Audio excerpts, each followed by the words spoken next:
Hey guys, tonight we wander into a place where candles sputter and shadows crawl across the walls, where the faint smell of something rotting mixes with the ever-present metallic tang of blood. You probably won't survive this. Well, not literally, but your mind will feel like it just stepped through a time portal into a hospital from the 1800s. Hospitals back then were nothing like the pristine white walls and soft beeping machines you know today. No. These were drafty, dimly lit rooms, full of coughing patients and nervous attendants pacing like restless ghosts.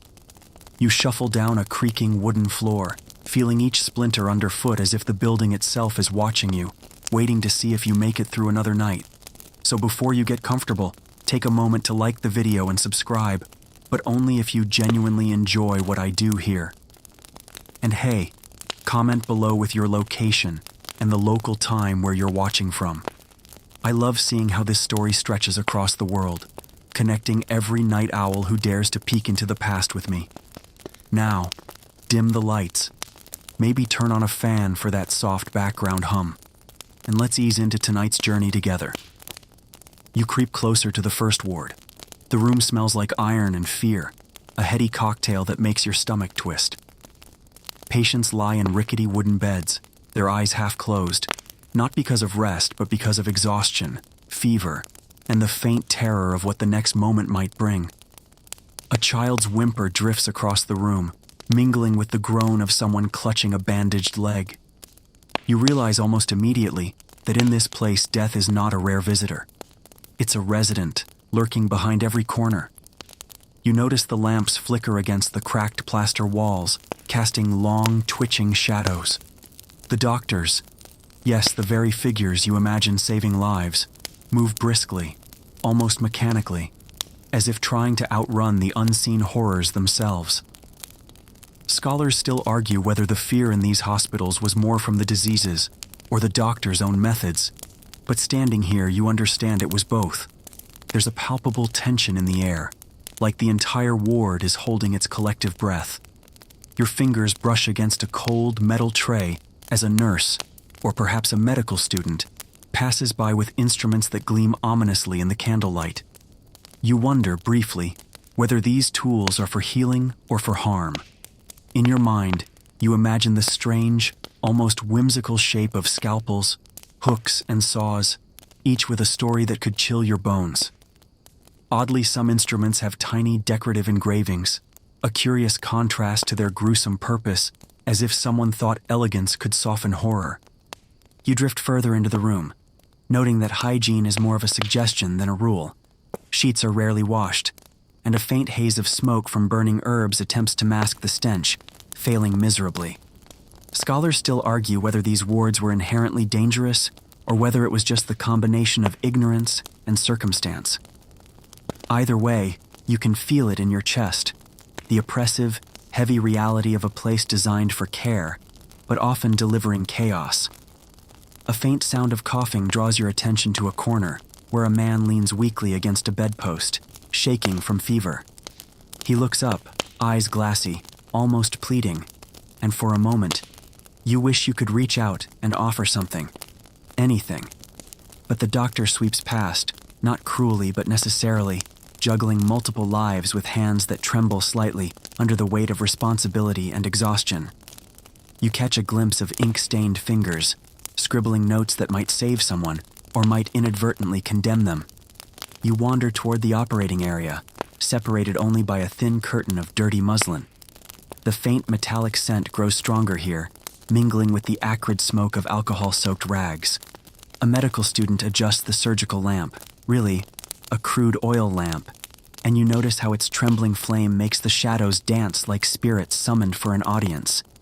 There's a jar of preserved organs on a nearby shelf, its contents floating in a clear yellowish fluid, and you feel a shiver trickle down your spine. This is medicine in its rawest, most terrifying form. You lean closer, noticing that patients are not always fully sedated. There's no anesthesia for most procedures yet, so the screaming, the thrashing, it all mixes with the quiet scribbles of students and the low murmurs of doctors. Scholars still argue whether the public should have been allowed in for observation, but witnessing it firsthand, you realize it's impossible to separate curiosity from horror. You almost want to look away, but the pull of morbid fascination keeps you glued to the scene. The walls seem to close in as you take a slow step backward. You pass a cluster of beds where someone has fainted during treatment, clutching at your ankles as if begging you to stay, but also to leave. The odd juxtaposition of hope and despair is everywhere, and you notice the tiniest details: the fraying rope used as a sling, the small brass bell patients ring to signal distress, the single candle that sputters desperately against the darkness. As you move toward the ward exit, your mind begins to catalog the scene. The fear, the tools, the unwashed sheets, the ever-present shadows, and the hushed whispers of medical debates carried out in dim corners. You feel like an intruder, a ghost yourself, drifting through the haunted halls of history. You realize that being a doctor back then meant staring death in the face every day, often powerless, always balancing on a knife's edge. You step into the hall, the candlelight barely reaching the far walls. For a moment you breathe, almost forgetting the chaos left behind. But the image lingers: the ghostly figures of patients, the hurried, trembling hands of doctors, the instruments gleaming like tiny predators. In a strange, unsettling way that you've only just scratched the surface. Tonight's tale is just beginning, and the real terror is yet to come. The hallway stretches ahead, inviting yet foreboding, and you realize that stepping deeper into the world of 1800s medicine is like peering into a dark mirror, frightening, mesmerizing, and impossible to ignore. You pause, feeling the weight of the past settle around you, like a fog that refuses to lift. And in that stillness you understand. This is just the first whisper of a journey that will haunt your imagination for hours to come. You step closer to the table where the tools of 1800s medicine are laid out, and a shiver crawls up your spine. Each instrument gleams faintly in the flickering candlelight, polished to a deadly perfection.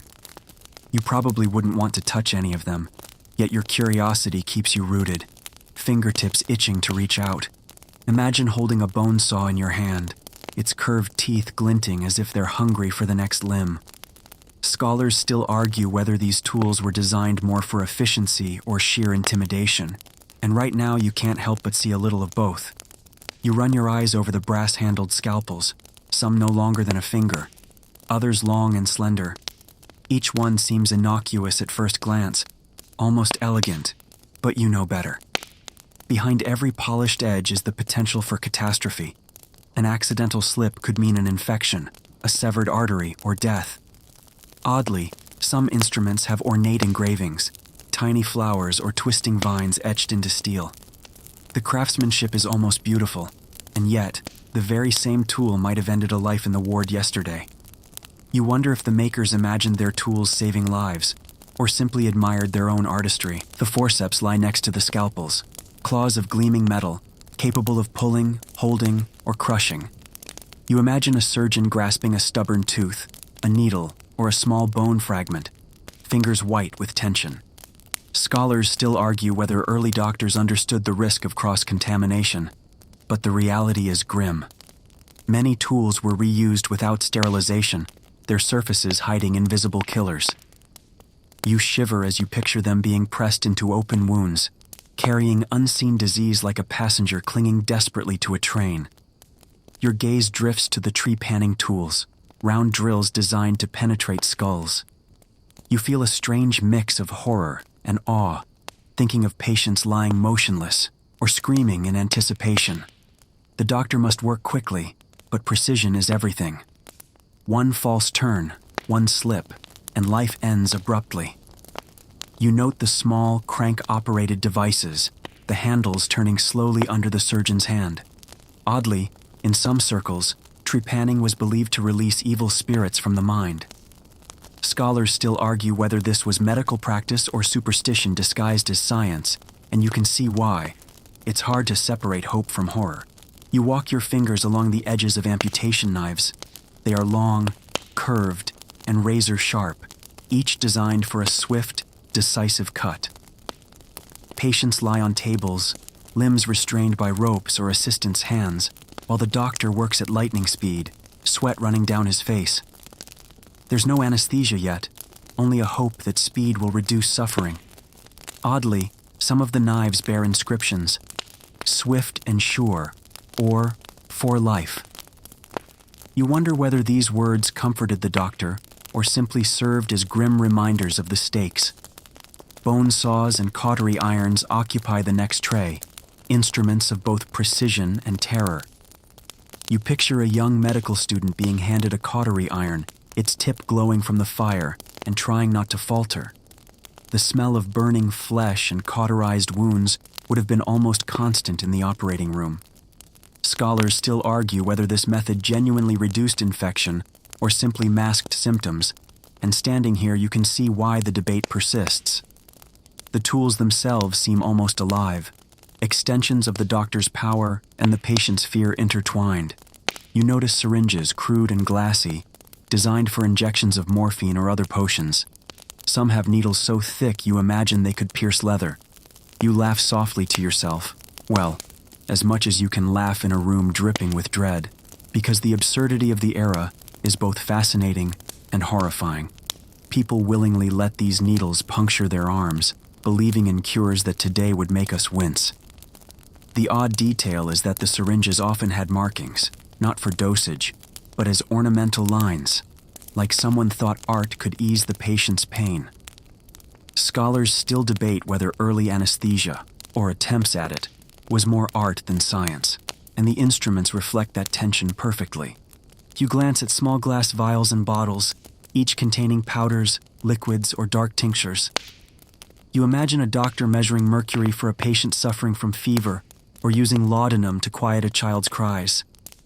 The bottles sit next to small spoons, scales, and funnels, a miniature laboratory of potential salvation or catastrophe. Oddly, some labels read "guaranteed relief" or "take at dawn," suggesting a mix of earnest science and marketing flair. Scholars still argue whether these concoctions helped more than they harmed, but you know that without germ theory, every treatment is a gamble. You move to the table of hooks, retractors, and probes, each one cold and unyielding. The metal presses against your palm and you flinch, imagining the flesh it might touch. Some instruments seem designed to pull and twist, others to probe deep inside wounds or body cavities. Oddly, tiny dents and scratches reveal stories of repeated use, histories written in metal.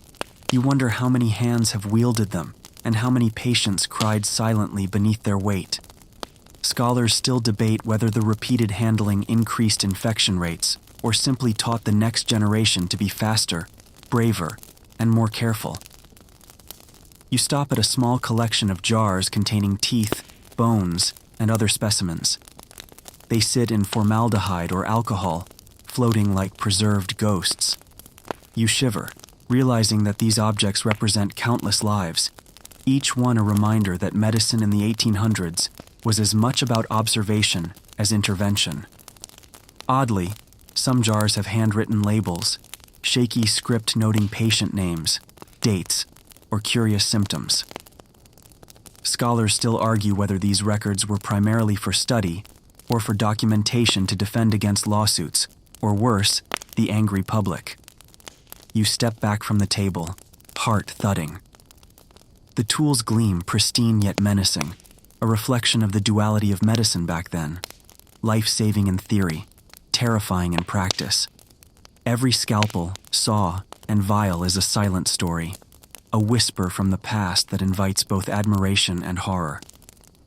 You realize that the tools themselves tell part of the tale, of hope, fear, skill, and utter unpredictability. And as you leave this tray behind, you can't help but glance back, feeling the cold draw of the instruments, almost like they're watching you, waiting for the next hand daring enough to wield them. You know the night has only begun, and each tool is a prelude to the chaos, courage, and terror you'll witness next. You step into the anatomy room, and the air hits you differently here, heavier, almost electric with anticipation and unease. Rows of wooden benches line the floor, each occupied by students leaning over their subjects, their eyes wide with a mixture of fascination and revulsion. Candles flicker, casting dancing shadows over the pale, motionless forms laid out before them. You probably won't survive the mental image without flinching, yet here you are, tiptoeing closer to witness how the doctors of the 1800s learned their craft. In this era, dissection was a privilege and a necessity. But cadavers were notoriously hard to come by. Scholars still argue whether the extreme measures used to obtain bodies were ethically justified, yet the practice shaped every doctor's hands and heart. Some bodies came from the gallows, others from unmarked graves, and a few were outright stolen from the living after dark. You imagine the students' whispers as they carefully remove layers of skin, each incision revealing a story both anatomical and macabre. Oddly, some students carved little doodles into the margins of their notes, a playful human touch in an otherwise grim setting. Your gaze drifts to a wooden table where a man lies strapped down, his eyes wide open in terror. He's not dead, not yet, but here in this room, living anatomy lessons are sometimes performed. You shiver, imagining the sensation of cold metal pressing against skin, the rough pull of forceps, the smell of sweat and disinfectant, or the crude approximation of it. Scholars still debate whether these live demonstrations truly enhanced understanding or simply traumatized both students and subjects. You notice the faint tremor in the attending doctor's hand, a combination of skill, fear, and the adrenaline of responsibility. The tools from the previous room, scalpels, hooks, saws, are now in use. You watch a student tentatively lift a flap of skin, revealing the intricate network of veins beneath. Oddly, some instructors would annotate directly on the body with chalk, circling organs or marking points of interest. You wonder whether this was a practical guide or an early morbid form of artistry. Each incision teaches anatomy, yes, but also humility, and a stark reminder that every movement could spell life or death. You notice the faint odor of preserved organs, a pungent, almost sour scent that seems to cling to your nostrils. Cadavers were treated with chemicals to slow decomposition, but the effect was never complete. Scholars still argue whether this preservation process was more for study or for preventing public outrage when a body was displayed.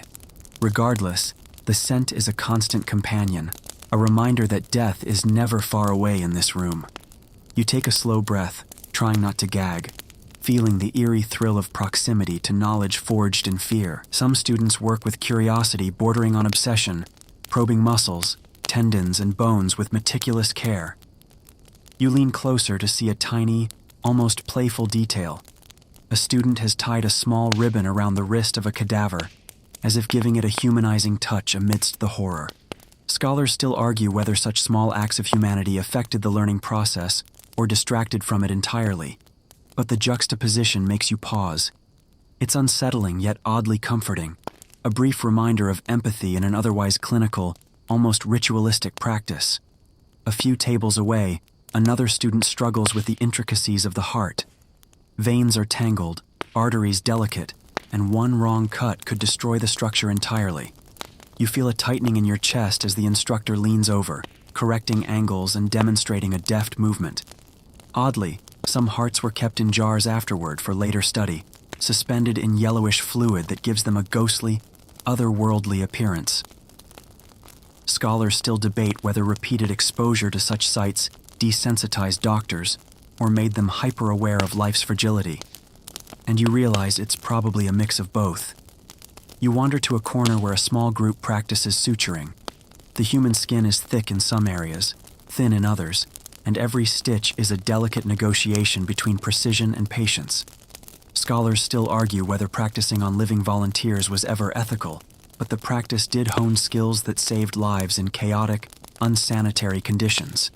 You watch fingers tremble slightly as needles pierce the skin, and for a moment, you imagine your own pulse racing if the roles were reversed. Oddly, some students hum softly as they work, a faint lullaby in a room otherwise dominated by concentration and tension. Looking around, you see anatomy lessons weren't just about cutting and probing. They were about understanding the body in 3 dimensions, inside and out. Oddities abound: extra ribs, malformed hearts, peculiar tumors that make even seasoned doctors pause. Scholars still debate how these anomalies should be classified, and the students' notebooks are filled with sketches, questions, and curious observations. You feel a thrill at the mix of knowledge and mystery, the realization that every body is a unique puzzle, even as it reminds you of the fragility of life. The air seems to hum with whispers, soft advice from instructors, quiet gasps from students, and the almost imperceptible groans from the living subjects. You notice how every movement is measured, almost ritualistic, like a dance performed under the watchful eye of mortality itself. Oddly, some cadavers are positioned with props or placed in dramatic postures for better anatomical understanding, a practice that today feels eerie but was once considered perfectly scientific. Scholars still argue whether this helped comprehension or simply added an unnecessary layer of horror to the lesson. As you step back, you realize the anatomy room is a world apart from any modern hospital you've seen. Here, life and death brush shoulders, curiosity dances with terror, and every lesson carries weight beyond the pages of textbooks. You feel both educated and unsettled, as though the room itself has absorbed your presence and is silently evaluating your resilience. Oddly, you notice a faint chalk drawing of a smiley face on a table's edge, a tiny human rebellion against the omnipresent grimness. Scholars still debate whether such small gestures mattered, but for you, it's a small, oddly comforting anchor. You drift toward the doorway, your mind heavy with images of pale skin, glinting instruments, and whispered instructions. The flickering candlelight casts long, twitching shadows across the floor, following you as if reluctant to let you leave. You understand that this is a place where knowledge was bought with fear, skill honed through discomfort, and every doctor was both a savior and a participant in a living nightmare. And as you step into the hallway again, the faint echo of scissors, taps, and murmurs follows, lingering in your mind like the memory of a dream you can't quite shake. You move into a narrow corridor, the shadows clinging to the walls like dark velvet. The faint smell of decay hits your nose first, a subtle warning that this part of the hospital is less about what you can see and more about what you cannot. Infection, invisible and merciless, prowls these halls like a predator.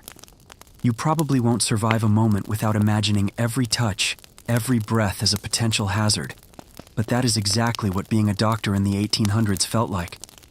Scholars still argue whether the high mortality rates were more due to lack of knowledge or sheer bad luck, but standing here, you feel the combined weight of both.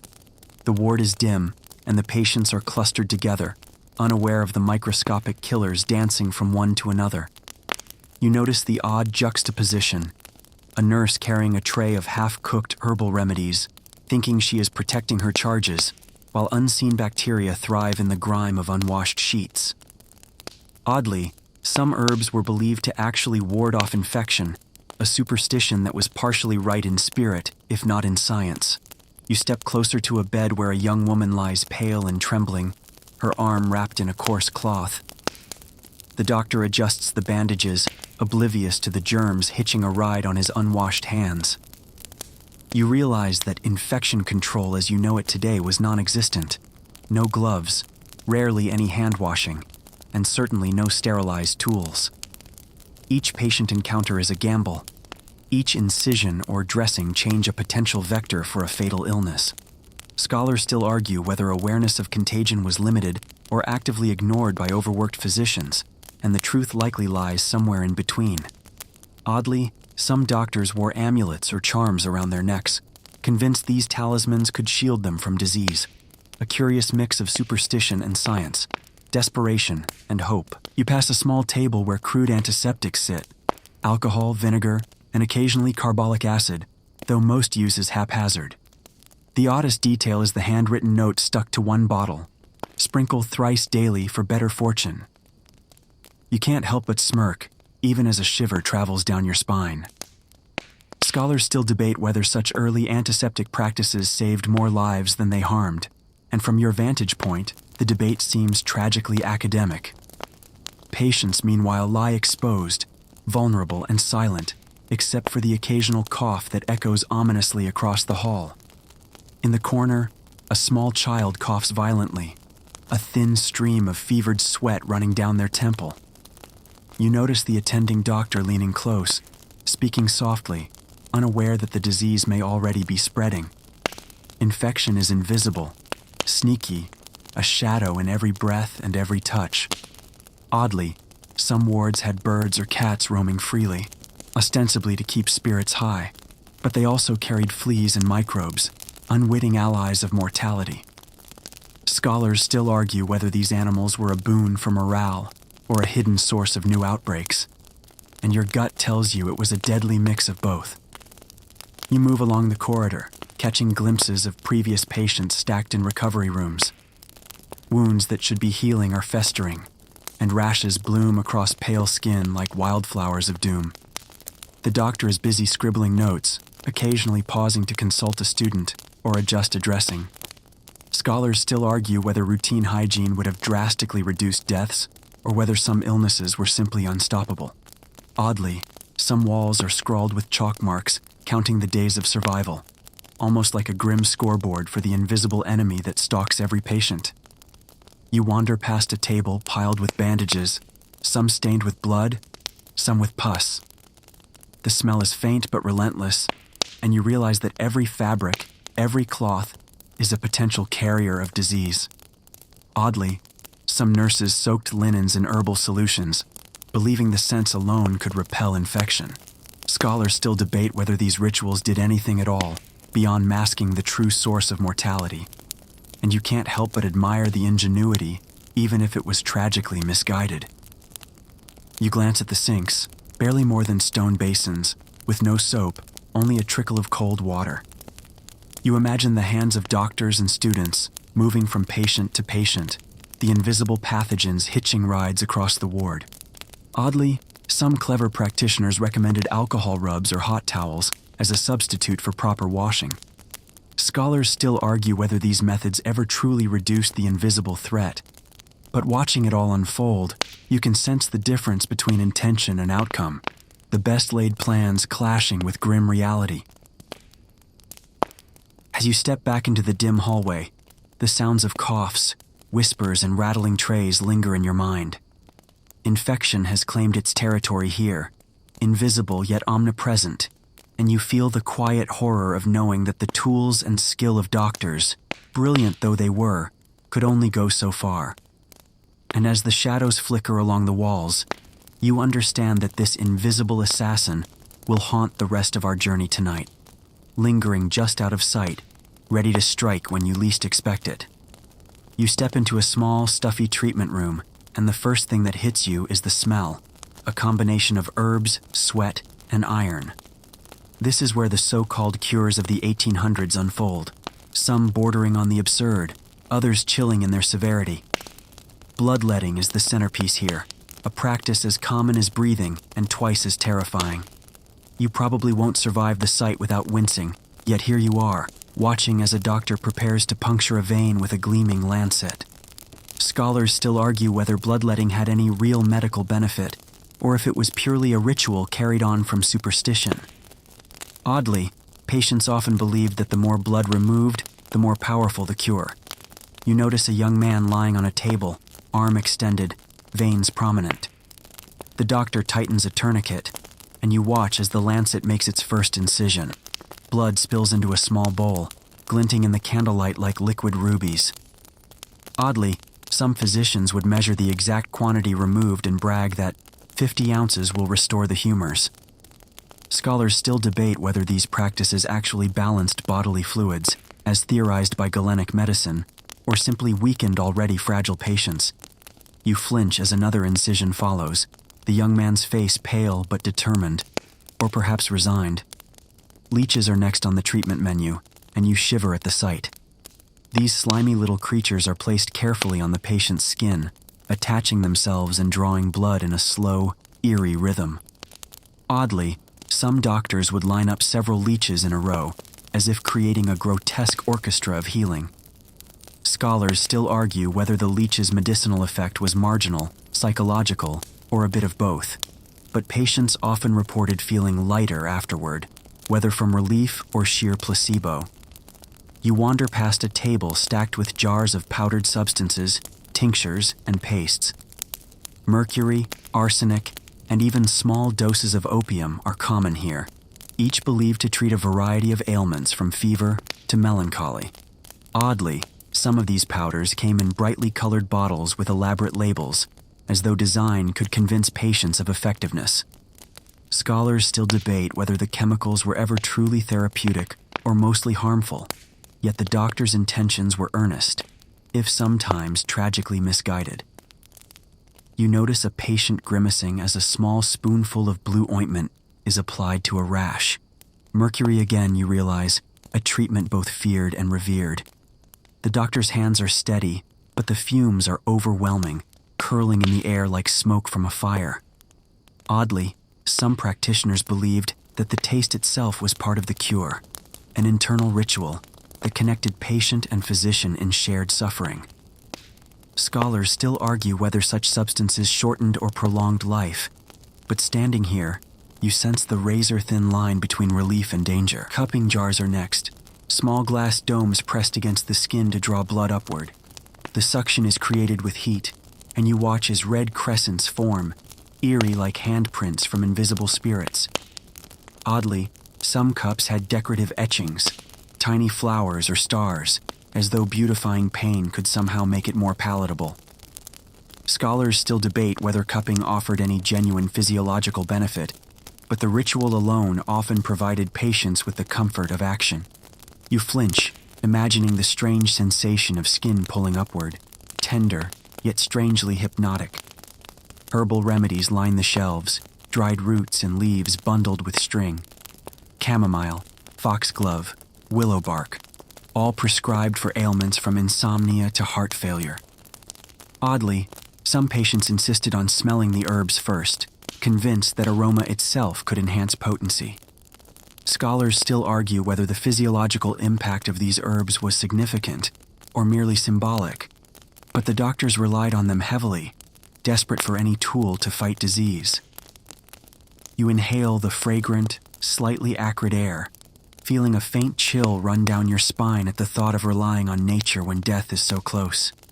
You notice a small boy trembling as a warm poultice is applied to his chest. Hot compresses and poultices were common, designed to draw out illness and comfort the body, but you know that in reality, they could sometimes exacerbate infection. Oddly, some treatments included music or chanting, a curious blend of care and superstition.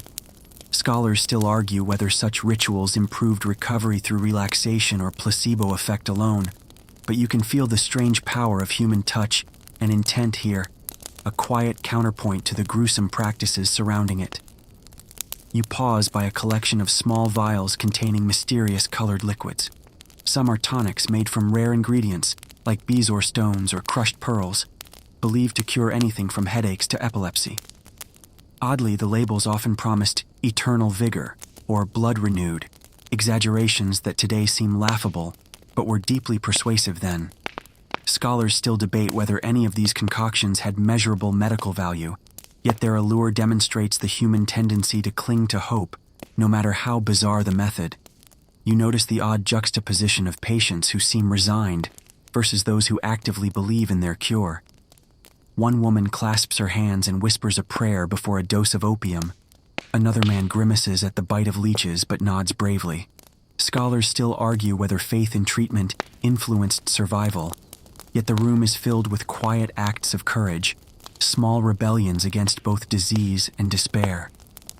You feel a strange kinship with these patients, suspended in a world where healing is more art than science, and fear is as real as hope. You step back to survey the room.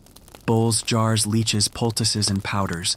The arsenal of 1800s medicine is both fascinating and terrifying. Every treatment is a gamble, every ritual a whisper of desperation against unseen forces. Oddly, you notice the faint scrawl of a student's note tucked under a jar. If nothing else works, pray. Scholars still debate whether such prayers were mere superstition or quietly effective morale boosters, but you sense the shared human struggle between knowledge and hope. The flickering candles cast long shadows on the walls, transforming simple instruments into grotesque silhouettes. You realize that every treatment, bloodletting, leeches, mercury, poultices, is a delicate negotiation between harm and help. The odd details, like decorated lancets or aromatic herbs, provide fleeting moments of comfort in a world otherwise dominated by risk and uncertainty. Scholars still argue which remedies genuinely worked and which were purely ritualistic, and standing here you can understand why. Medicine in this era was terrifying not only for patients, but for those trying to save them. You take a deep breath and step toward the door, the metallic scent lingering in your nostrils. Outside, the hallway feels calmer, but you know the echo of this room will follow you. The whisper of blood, the hum of leeches, the faint hope of herbs and tonics. And as you continue, you understand that tonight, we are walking through a world where every cure is a gamble, every doctor both hero and risk-taker, and every patient a witness to history's strange, terrifying methods. You enter the amputation room, and the air seems to thicken with tension. The faint metallic tang of blood mingles with the acrid smoke from alcohol-soaked rags, and you can almost hear the collective heartbeat of everyone present. You probably won't survive this part of the mental image without wincing, but step closer anyway. You're about to witness the terrifying speed and precision of 1800s amputations. Scholars still argue whether the rush to remove limbs was driven by necessity or by the thrill of skill. Yet here, the truth is palpable. Every second counts. A patient lies on the table, leg exposed, veins dark and prominent under pale skin. Wooden restraints hold him firmly in place, preventing sudden movements. Oddly, the straps are crude yet surprisingly effective, like a grim version of modern immobilization devices. You notice a small inscription carved into the side of one. For a steady hand, a faint acknowledgement that even in horror, human ingenuity finds its place. The doctor grips a gleaming amputation knife, the curve of the blade catching the flickering candlelight. His assistant tightens the tourniquet, and you feel the chill of anticipation hanging in the air like fog. You watch as the first cut is made, swift and deliberate, the knife gliding through flesh with a horrifying elegance. Scholars still debate whether pre-anesthesia amputations caused more trauma than necessary, or whether speed genuinely saved lives. Oddly, the technique required almost a dance-like rhythm, each motion choreographed from years of practice. The saw follows, teeth glinting, a metallic predator finishing the grim work. You feel a shiver as you imagine the human nerve endings, the scream stifled by shock and fear, echoing in the minds of all present. Blood gushes into basins placed strategically under the limb, glinting in dark waves that shimmer with candlelight. The assistants work feverishly to staunch the flow, applying bandages and crude clamps. Oddly, some doctors kept detailed notes on the exact volume of blood lost during each amputation, believing it essential for understanding recovery, while the patient's moans echo almost like punctuation. Scholars still argue whether this obsession with measurement improved survival rates or simply heightened the tension for all involved. You drift closer, observing the odd juxtaposition of skill and terror.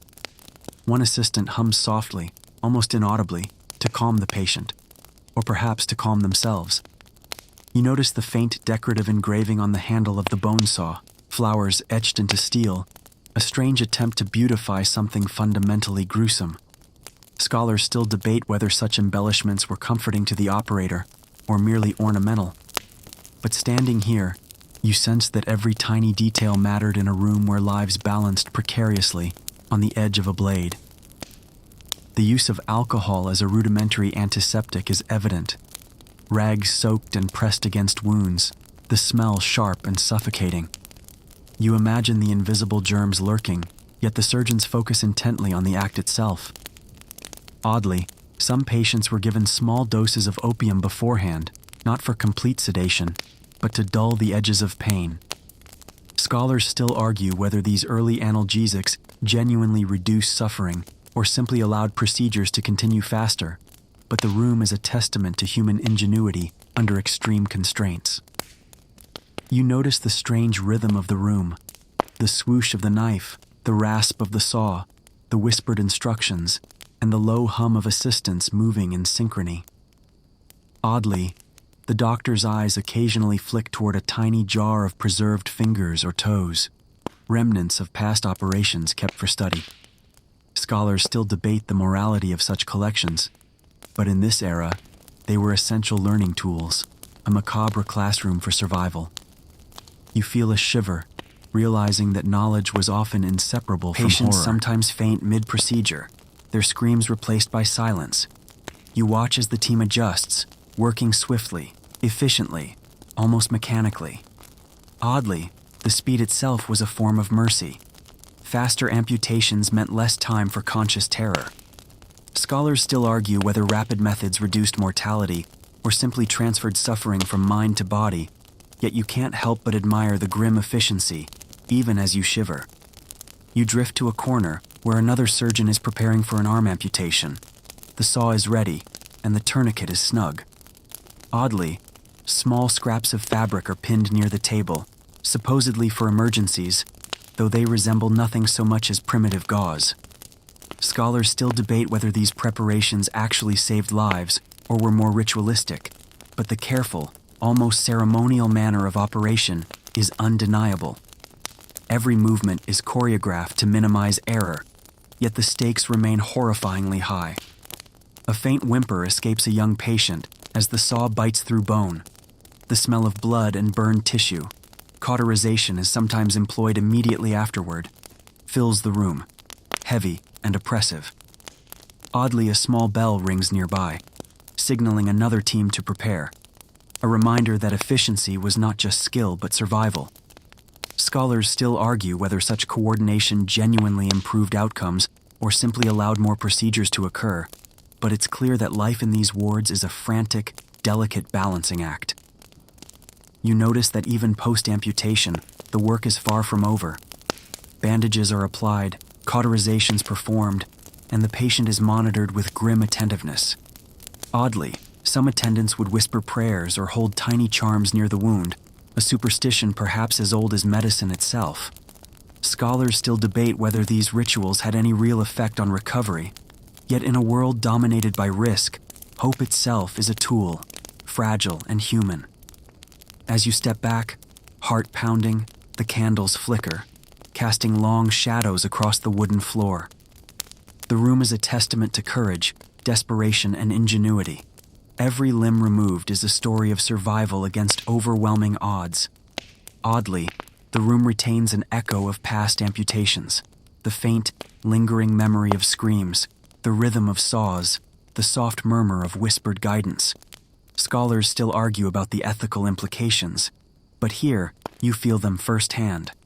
Life and death intertwined in a dance of metal, sweat, and human determination.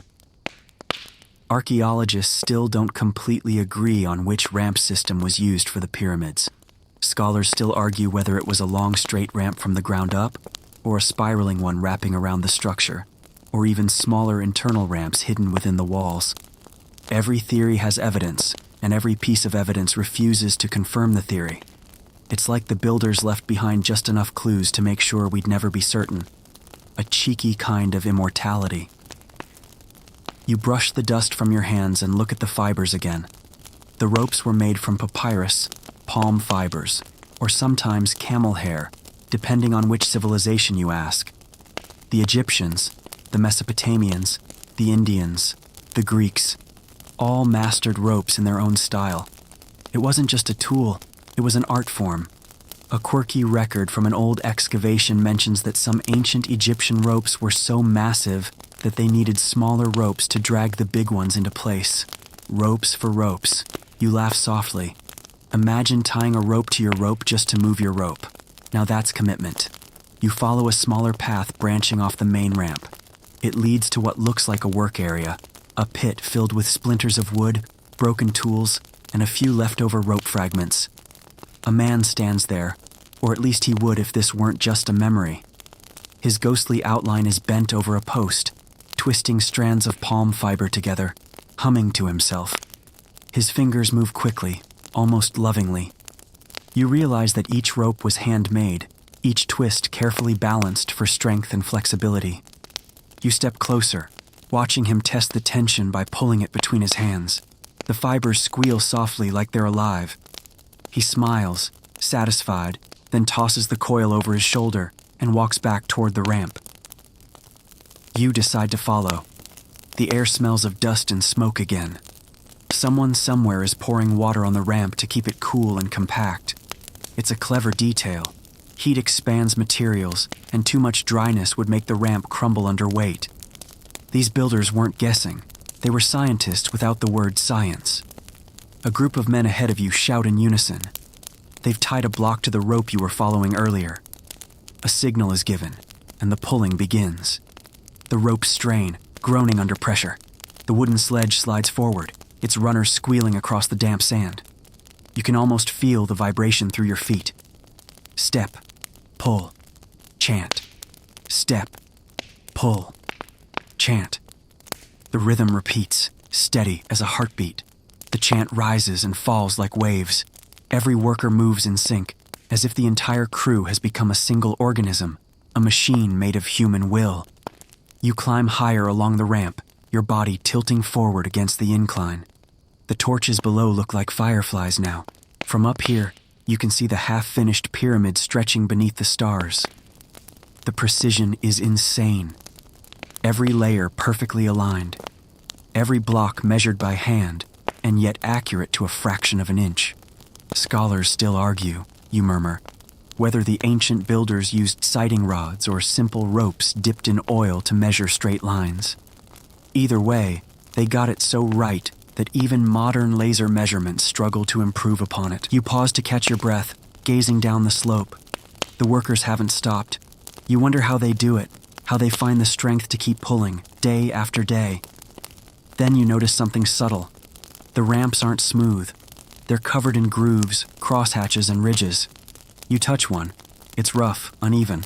That's when it hits you. The ridges help the sledges grip better during ascent, while the sand beneath them stays slightly moist. It's a system, primitive looking but engineered to perfection. Down below, another team is preparing a new batch of ropes. You catch a glimpse of something curious. Strands being rubbed with animal fat and clay. They're lubricating them to reduce friction burns and prevent snapping. Who needs synthetic fibers when you have ancient innovation? You smile to yourself. They didn't lack machines, you think. They were the machines. The ramp bends slightly to the left, curving around the pyramid's body. You notice that it narrows toward the top, less material to move, less space needed. A brilliant optimization hidden inside what looks like simple dirt. And then, just as you're admiring the view, you hear a loud snap. A rope breaks somewhere below. The chant halts. Dust clouds rise. Shouts echo. For a terrifying second, the block starts sliding back down the ramp. Workers jump aside, arms flailing. The sledge slams into the side, shattering part of the ramp. You wince. Silence falls. Then a voice shouts something commanding, steady, confident. The same men return. Fix the rope. Rebuild the ramp. No panic. No drama. Just relentless focus. The kind of patience that built eternity.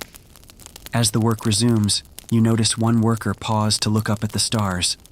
He nods, mutters something you can't hear, then goes back to pulling. Maybe a prayer, maybe just a habit. Either way, it works. The block starts moving again, slow but unstoppable. And as the moon sinks lower, you realize something profound.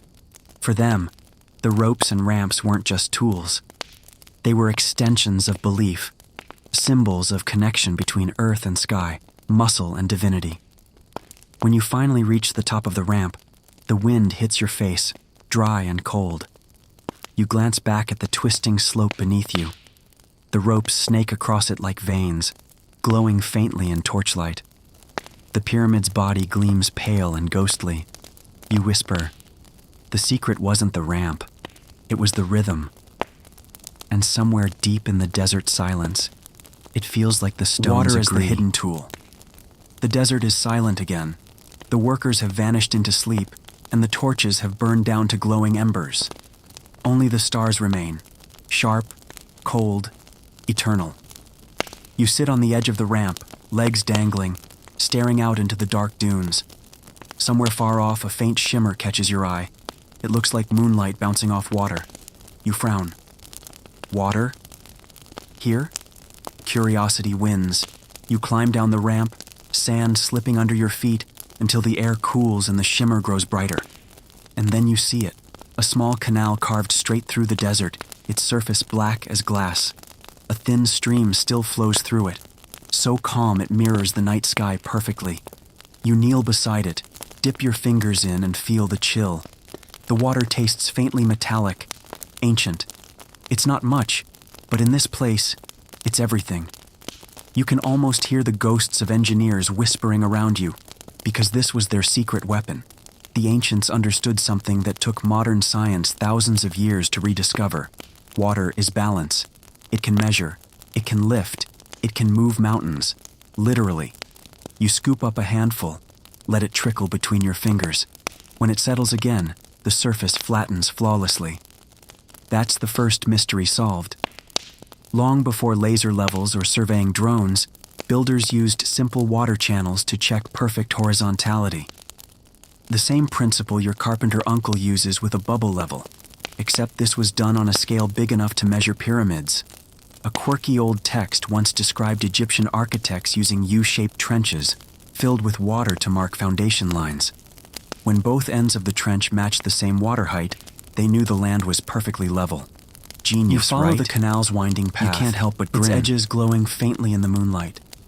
Occasionally you find faint tool marks, chisels, picks, signs of constant maintenance. The ancient builders didn't just dig channels, they created arteries. These waterways connected quarries, villages, and the pyramid sites. In essence, they built floating highways. You pause at a wider section of the canal, where a flat-bottomed barge rests on the shore. Its wooden planks are thick, lashed together with ropes, and covered in pitch to keep them waterproof. You step aboard and it creaks under your weight. You can imagine the sound multiplied by thousands as heavy stones floated down the Nile on barges like this, each one carrying blocks that could crush a car. Scholars still argue whether, you murmur, the Egyptians used artificial canals to transport stones directly to the pyramid base. Some claim the Nile's course shifted over centuries. Others believe special harbors existed right at the site. But either way, you realize, without water, those stones never would have made it here. You find an oar lying nearby and push gently against the canal bed. The barge slides forward smoothly. The still water ripples outward, and you swear it feels alive, like it remembers carrying pieces of eternity. You drift quietly, listening to the soft lapping of water against wood. The sound is soothing, hypnotic. It's easy to forget you're in a desert. The moon reflects off the surface, turning the barge into a slow-moving mirror. Somewhere in your mind, a question forms. If they used water to move stones horizontally, could they have used it vertically too? You recall an odd theory you once read, how some believe ancient builders may have flooded parts of construction ramps, using buoyancy to lift blocks into place. It sounds crazy until you see the physics play out in your imagination. Dig a basin, fill it with water, float the stone on a raft, then drain it slowly. The block settles gently, higher each time. No cranes, just gravity's softer twin, buoyancy. You smile. Maybe that's why the ancients loved the Nile so deeply. It wasn't just a river, it was their secret partner. The breeze shifts, and a cool mist brushes your face. You realize you've drifted close to another site, stone pillars rising half-buried in sand. You tie the barge and climb ashore. The ground here is damp, surprisingly so. Under your feet are tiny clay pipes and troughs carved with exquisite care. You kneel and trace one with your hand. It leads directly toward the ruins. That's when it hits you. They engineered entire hydraulic systems, not just for drinking or farming, but for building. Imagine mixing limestone mortar in the middle of a desert. Where do you get the water? They had that solved too. Canals fed reservoirs, which fed smaller channels that wound through construction sites. Everything planned, everything connected. A frog croaks somewhere in the dark, startling you. You laugh softly. It's the first living sound you've heard in hours. The ancients probably heard the same sound as they worked through long nights like this. A reminder that nature was always watching. You follow the water trail into the ruins and discover a shallow stone basin. Inside, a few tools lie forgotten. Wooden floats, smooth stones, and a curved bronze cup. You pick it up and turn it in your hand. The cup's edge is perfectly even. A leveling instrument, maybe. When you pour water inside, the surface aligns itself instantly. Just like that, you've recreated their precision. You whisper, "They built geometry out of liquid." The phrase feels almost sacred. You imagine a master builder standing where you are now, holding that same cup, squinting at the reflection of the stars in it, and saying to his apprentices, "That's how straight heaven wants our walls." The thought gives you chills. Further inside, you spot a half-collapsed aqueduct running along the wall. The design looks simple, parallel channels carved with such accuracy that even now, centuries later, water still trickles evenly through both sides. You can't help but be impressed. Modern builders struggle to make things last 50 years. These people made plumbing that outlived entire civilizations. You notice the faint shimmer of mineral deposits coating the stone, like white veins, calcium from the water, proof that it once flowed powerfully here. You trace it with your fingertips and feel time itself, smooth, cool, indifferent. And then, something catches your eye, a painting half erased by sandstorms. It shows workers standing in knee-deep water, guiding a huge stone block on a raft. In the background, a ramp rises toward a half-built pyramid. The message couldn't be clearer. From an old engineer once suggested that some builders might have even filled trenches around monuments, then floated stones into perfect alignment before draining the area. Like a shipyard turned sacred geometry. Crazy? Maybe. But you can't deny it would have worked. You lean back, exhaling. The night has grown colder, the stars sharper. Somewhere behind you, the desert wind howls softly, carrying the scent of water and dust together. An impossible mix. You glance at the canal one last time, now glinting faintly in the moonlight. It's so quiet, so still, and yet you can feel it. The silent heartbeat of every ancient wonder. The same water that shaped stones, polished temples, and carried gods across mythology. You whisper, "They built with water. They built with patience." And as you walk away, you swear you hear the faint sound of ripples, like a thank you from time itself. The whispers of geometry. You wake before dawn, the desert air cool and heavy. The horizon glows faintly pink, a thin line between night and the promise of heat. The pyramid looms nearby, its sharp edges softened by shadow. You stretch your legs, brush the dust from your clothes, and realize something strange. No matter where you stand, the sides of the pyramid look perfectly straight, perfectly symmetrical. It's unsettling. You take a few steps to the left. Still perfect. A few to the right. Still perfect. How could they have done this without lasers, without compasses precise to the degree? You crouch, press your palm into the sand, and think, they must have had a secret language of lines. That's when you notice something barely visible in the sand. Thin, carved grooves running parallel, stretching outward like spider silk. You follow one with your finger. It leads to a cluster of pebbles arranged in a neat little triangle. Coincidence? Not likely. A soft wind passes, brushing away more sand. More lines appear, some straight, others curved, crossing and connecting. It's like looking down on a map written in geometry itself. And for a moment, you realize you're standing in the middle of an ancient parchment first.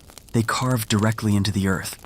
They used pegs, ropes, and chalk dust to mark angles so precise that modern architects still raise eyebrows. You take a deep breath, tracing the lines again. The precision is eerie. Scholars still argue whether, you whisper, the Egyptians truly understood Pythagoras' theorem before Pythagoras himself. After all, they were using perfect 3-4-5 triangles 1,000 years before the Greek mathematician was even born. You pick up a piece of broken limestone, chalky and smooth. On its surface are faint markings, numbers, maybe symbols, etched with quick strokes. You squint. The symbols look like small birds, waves, and half-moons, hieratic script, the shorthand of ancient engineers. Each one probably represented a measurement or alignment. You can almost imagine a scribe standing here, calling out numbers while workers stretched ropes across the sand. You close your eyes and picture it. Dozens of men, barefoot and sun-darkened, pulling ropes taut across the desert floor. A master builder walks among them, holding a small wooden triangle. He checks the alignment, nods, and with a short gesture gives permission to start carving. You can almost hear his voice, measured, calm, confident. "The gods love order," he says, and the workers nod. They believed that straight lines and symmetry weren't just mathematics, they were morality. To build perfectly was to please the divine. That belief birthed geometry long before schools and formulas. You walk toward the base of the pyramid, noticing how every block aligns with perfect precision. The joints are so tight, you couldn't fit a razor blade between them. You press your hand against the stone. Cool, impossibly smooth. "How?" you whisper again. And then it dawns on you. They used simple tools, but complex minds. A wooden frame shaped like an a plumb line, a string with a stone weight. That's all.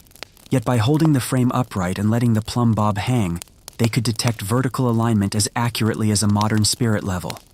You kneel down and imagine holding one of those A-frames yourself. The weight swings gently, finding gravity's truth. You adjust your position until the string touches the mark. Perfect. That's it. Over and over again, they repeated this, inch by inch, block by block, until geometry itself became a ritual. You can't help but grin. No calculator. Just commitment. A small bird flutters past you, landing on a nearby stone. Its shadow falls across the pyramid's edge, exactly bisected by the rising sun. You stare, realizing what you're seeing. Perfect east-west alignment. Historians have confirmed it. Pyramids like those at Giza are aligned with astonishing accuracy to the cardinal directions. But how? The answer, once again, lies in their understanding of the sky.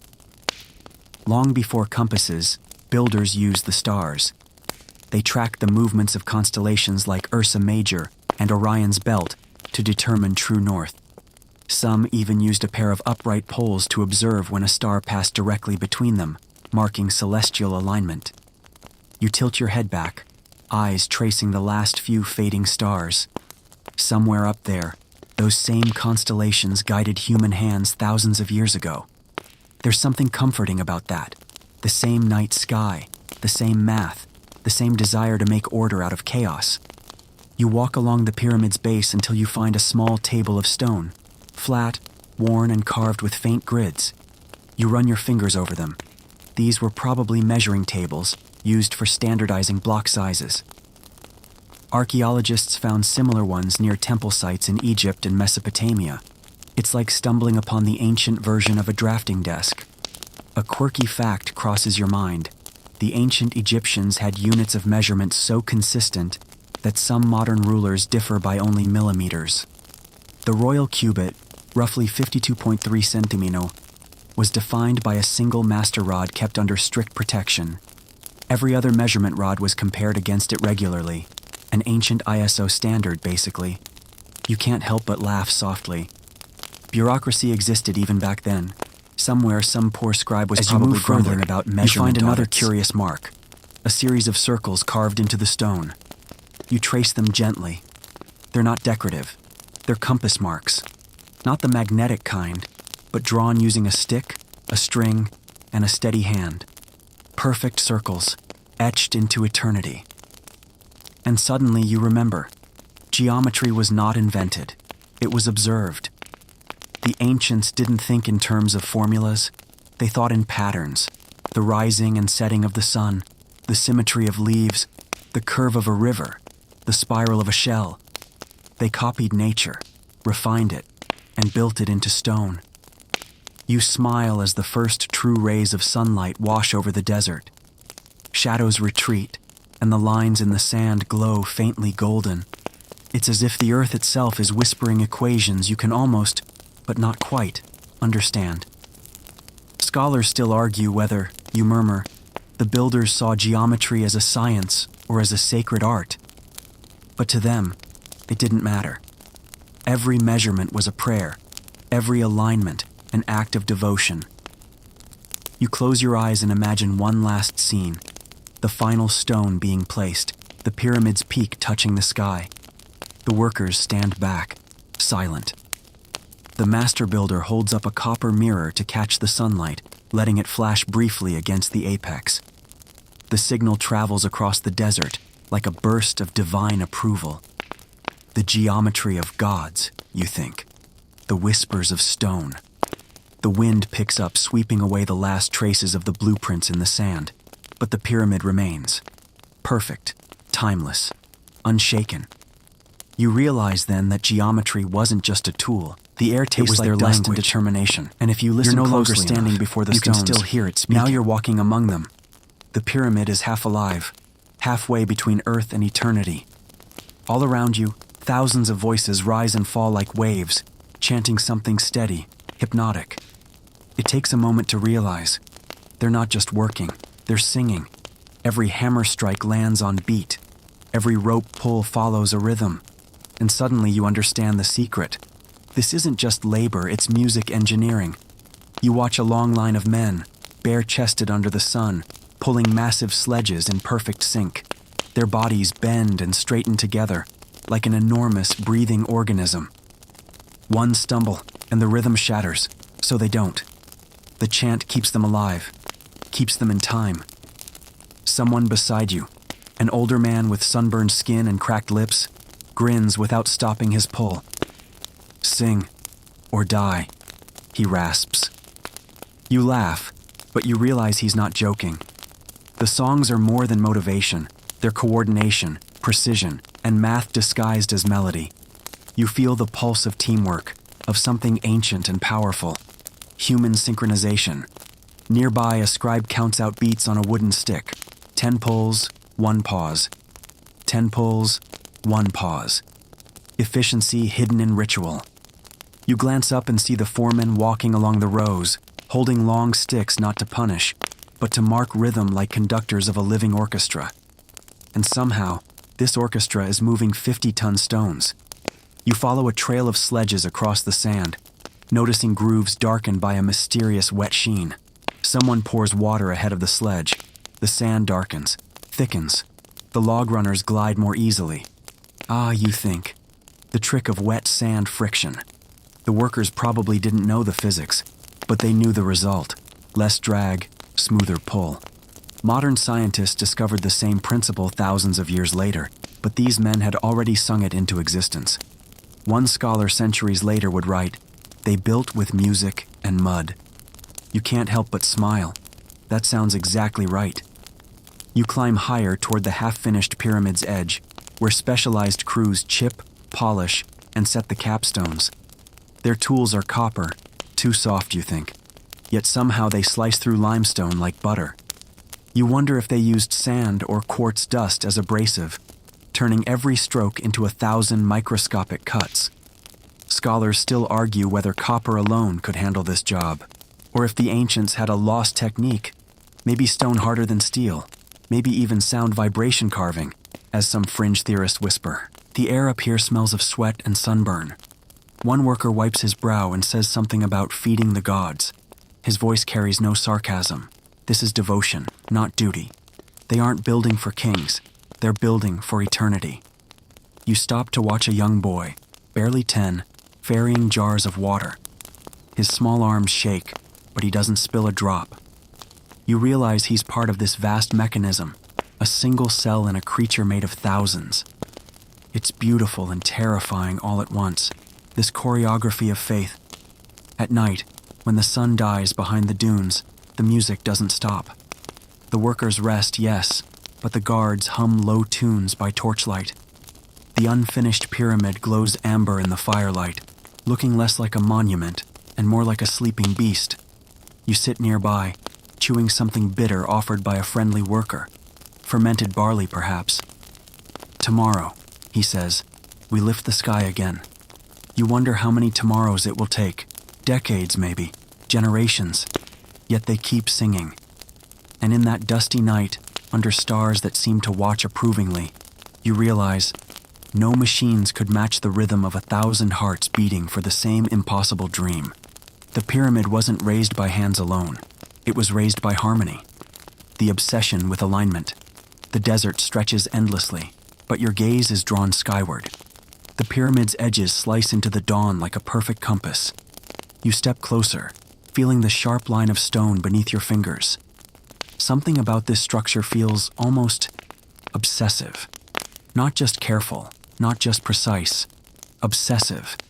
Every angle, every joint, every block seems deliberately aligned to something beyond human measure. You walk around the base, noting that the corners point almost exactly to the cardinal directions: north, south, east, and west. Not roughly, not approximately, perfectly. The precision is dizzying. You can almost hear a whisper. Somewhere in the distance, the cosmos. A man climbs a rudimentary wooden tower, holding a sighting rod in his hands. He squints along the edge of the pyramid, compares it to the horizon, then nods. A worker below adjusts a block slightly, just a fraction of a degree. The foreman surveys, then signals, good. The entire pyramid aligns, stone by stone, with celestial discipline. You pause and realize the obsession didn't stop with horizontal lines. Vertical alignment is just as meticulous. You trace the slope of a wall, imagining the countless plumb lines used to ensure that not a single block leans incorrectly. Even minor deviations could have thrown the entire structure off balance. Scholars still argue whether the Egyptians used circumpolar stars for their north-south orientation, or some more advanced celestial observation we haven't yet fully understood. Either way, the evidence is clear. Alignment mattered as much as the stone itself. You wander toward a smaller pyramid nearby. Its peak glimmers in the early sun. Unlike the Grand Pyramid, this one seems almost experimental. Different angles, slightly varied spacing, maybe a test run, maybe a learning curve. Whatever it is, it hints at the obsession, the relentless desire to achieve perfection. And here's a quirky detail. The Great Pyramid's sides are so precisely aligned that the deviation from true north is less than 4 minutes of arc, essentially microscopic. Your modern GPS might struggle to do better, and these people accomplished it thousands of years ago with simple tools and patient observation. You bend down to examine the stone. Tiny chisel marks line the joints, showing repeated adjustments over weeks, maybe months. They didn't just place the blocks. They calibrated them. Minute shifts, constant testing, infinite care. You realize they approached construction almost like tuning an instrument, not just stacking stone. A small group of workers kneel nearby, consulting a star chart scratched into a flat piece of limestone. Their eyes trace the constellations. Their fingers point to lines connecting stars. You lean closer. They whisper measurements and adjust ropes with incredible precision. The chant continues softly, blending with the rhythm of their movements. You take a step back and admire the geometry from a distance. The pyramid is not merely a tomb or monument. It's a message, broadcast into eternity, declaring that humans could impose order on chaos, that they could replicate the heavens with nothing but will, observation, and muscle. And then, a strange thought occurs. Maybe the obsession wasn't practical at all. Perhaps it was spiritual. Every perfectly aligned stone might have been a prayer, a meditation, a cosmic message encoded in limestone. You notice one particularly interesting stone near the base.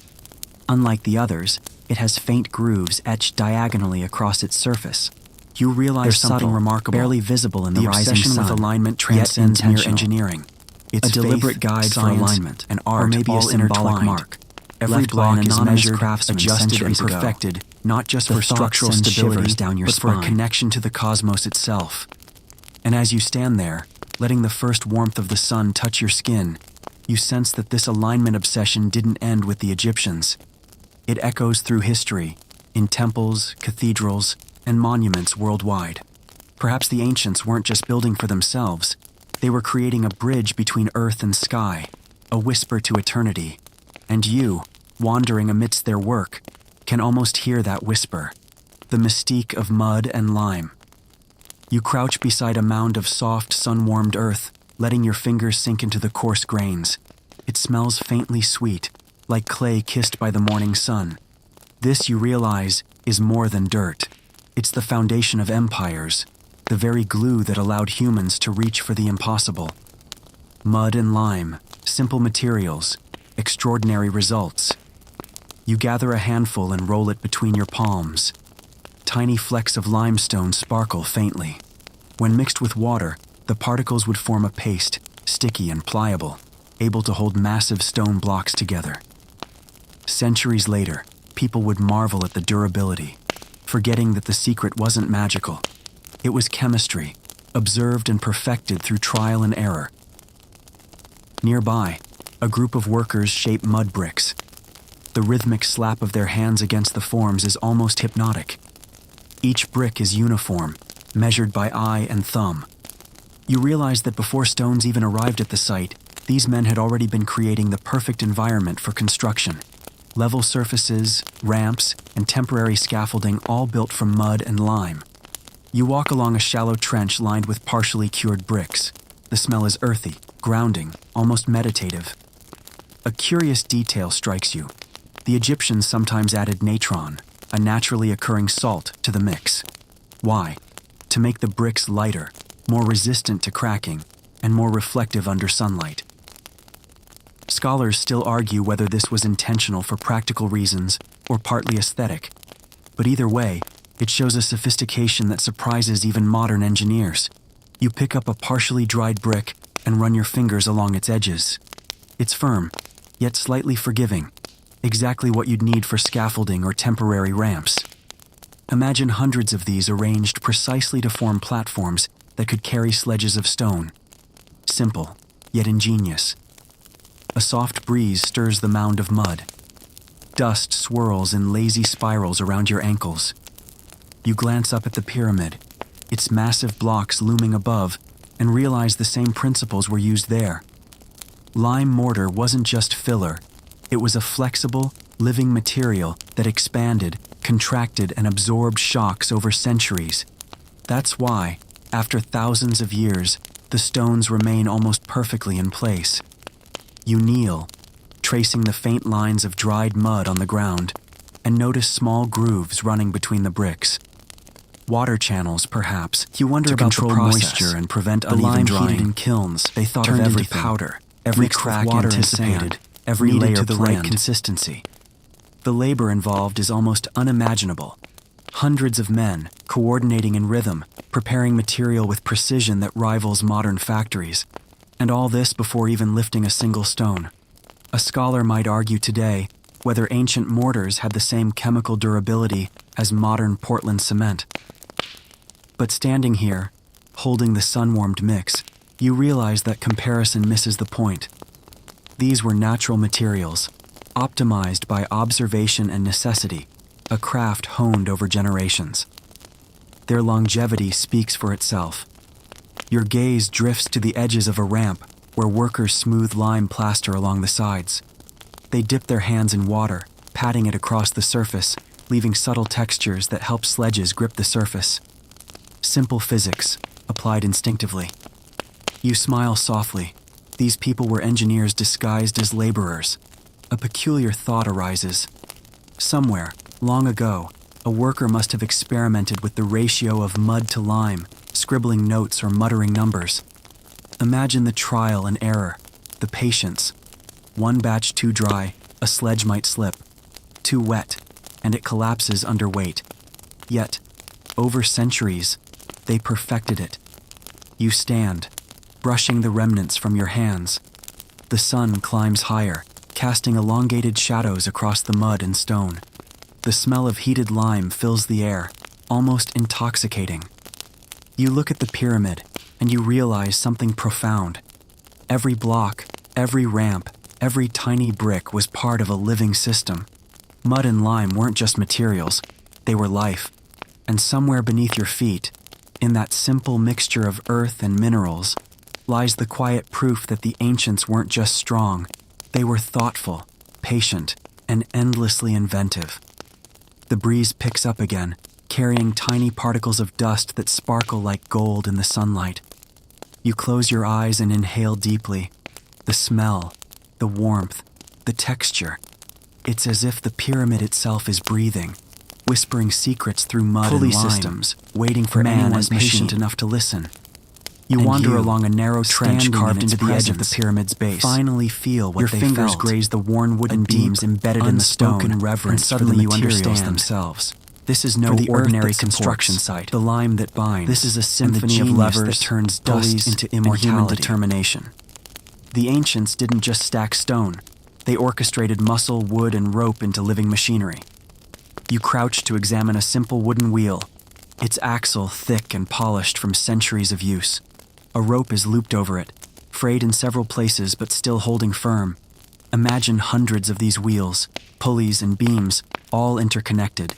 Each one multiplies the strength of the workers, letting a dozen men lift what would otherwise require 100. It's almost comical to think about. No motors, no hydraulics, no steel cables, just a man, a rope, and a clever wooden wheel. And yet somehow it worked. Blocks that would crush a modern car were hoisted with ease, maneuvered across uneven ramps, and set precisely in place. You can almost hear the faint creak of a lever as it lifts another ton of limestone. A curious fact comes to mind.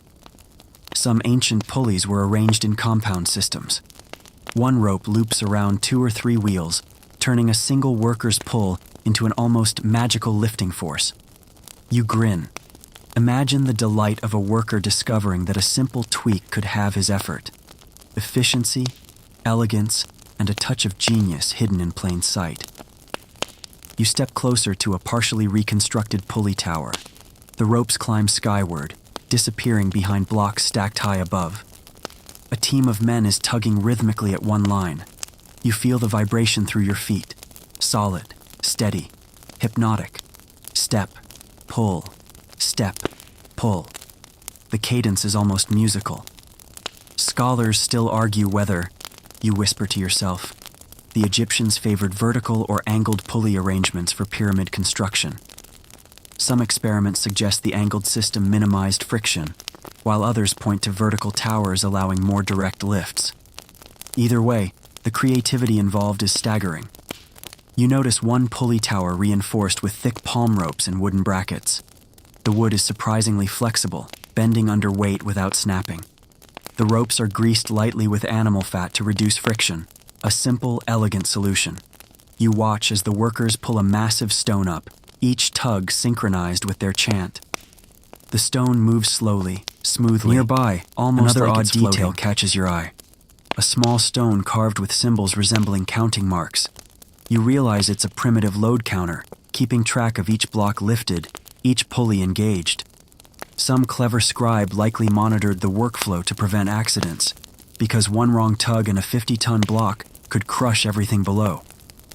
You step back to take it all in. The pulleys, ropes, ramps, and human bodies form a single, cohesive system. It's mechanical, yes, but alive. Every worker is a cog, every chant a regulator, every rope a tendon. Together, they move mountains. You remember reading a quirky note in an old excavation report.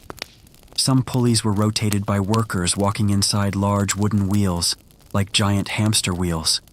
Human energy transformed into engineering might.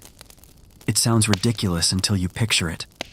A dozen men spinning steadily, lifting a stone smoothly upward. Brilliant, slightly absurd, completely effective. The sun climbs higher, casting long shadows across the pyramid. Dust rises from the ramp, swirling around the workers like a golden mist. One man pauses, brushing sweat from his eyes, then signals another. The rhythm continues. Step, pull, step, pull. You trace your fingers along the rope of the pulley, smooth, frayed, warm from the sun. Centuries ago, men held this very rope, feeling the tension ripple through their hands as a stone ascended. You can almost sense their collective heartbeat in the fibers.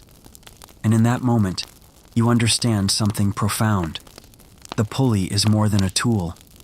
It is a testament to ingenuity, A bridge between human strength and impossible ambition.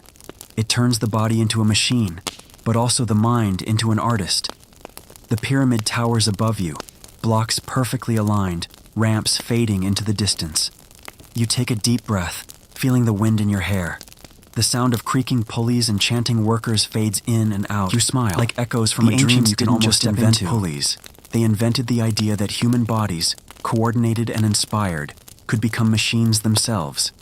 And as the morning light glances off the limestone, illuminating every pulley, rope, and ramp, you whisper, "No engine could ever match this." The dance of levers. The desert sun warms your shoulders as you approach a broad stone slab, half buried in sand. You kneel, brushing away centuries of dust, and notice faint grooves carved into its edges. Your fingers trace them slowly, and suddenly you realize these are no mere scratches. They are lever guides, marks of repetitive, careful use. You stand back and survey the scene. Wooden beams, wedges, and fulcrums are scattered across the ramp. It's like an ancient laboratory of force, a playground for physics. And then it clicks.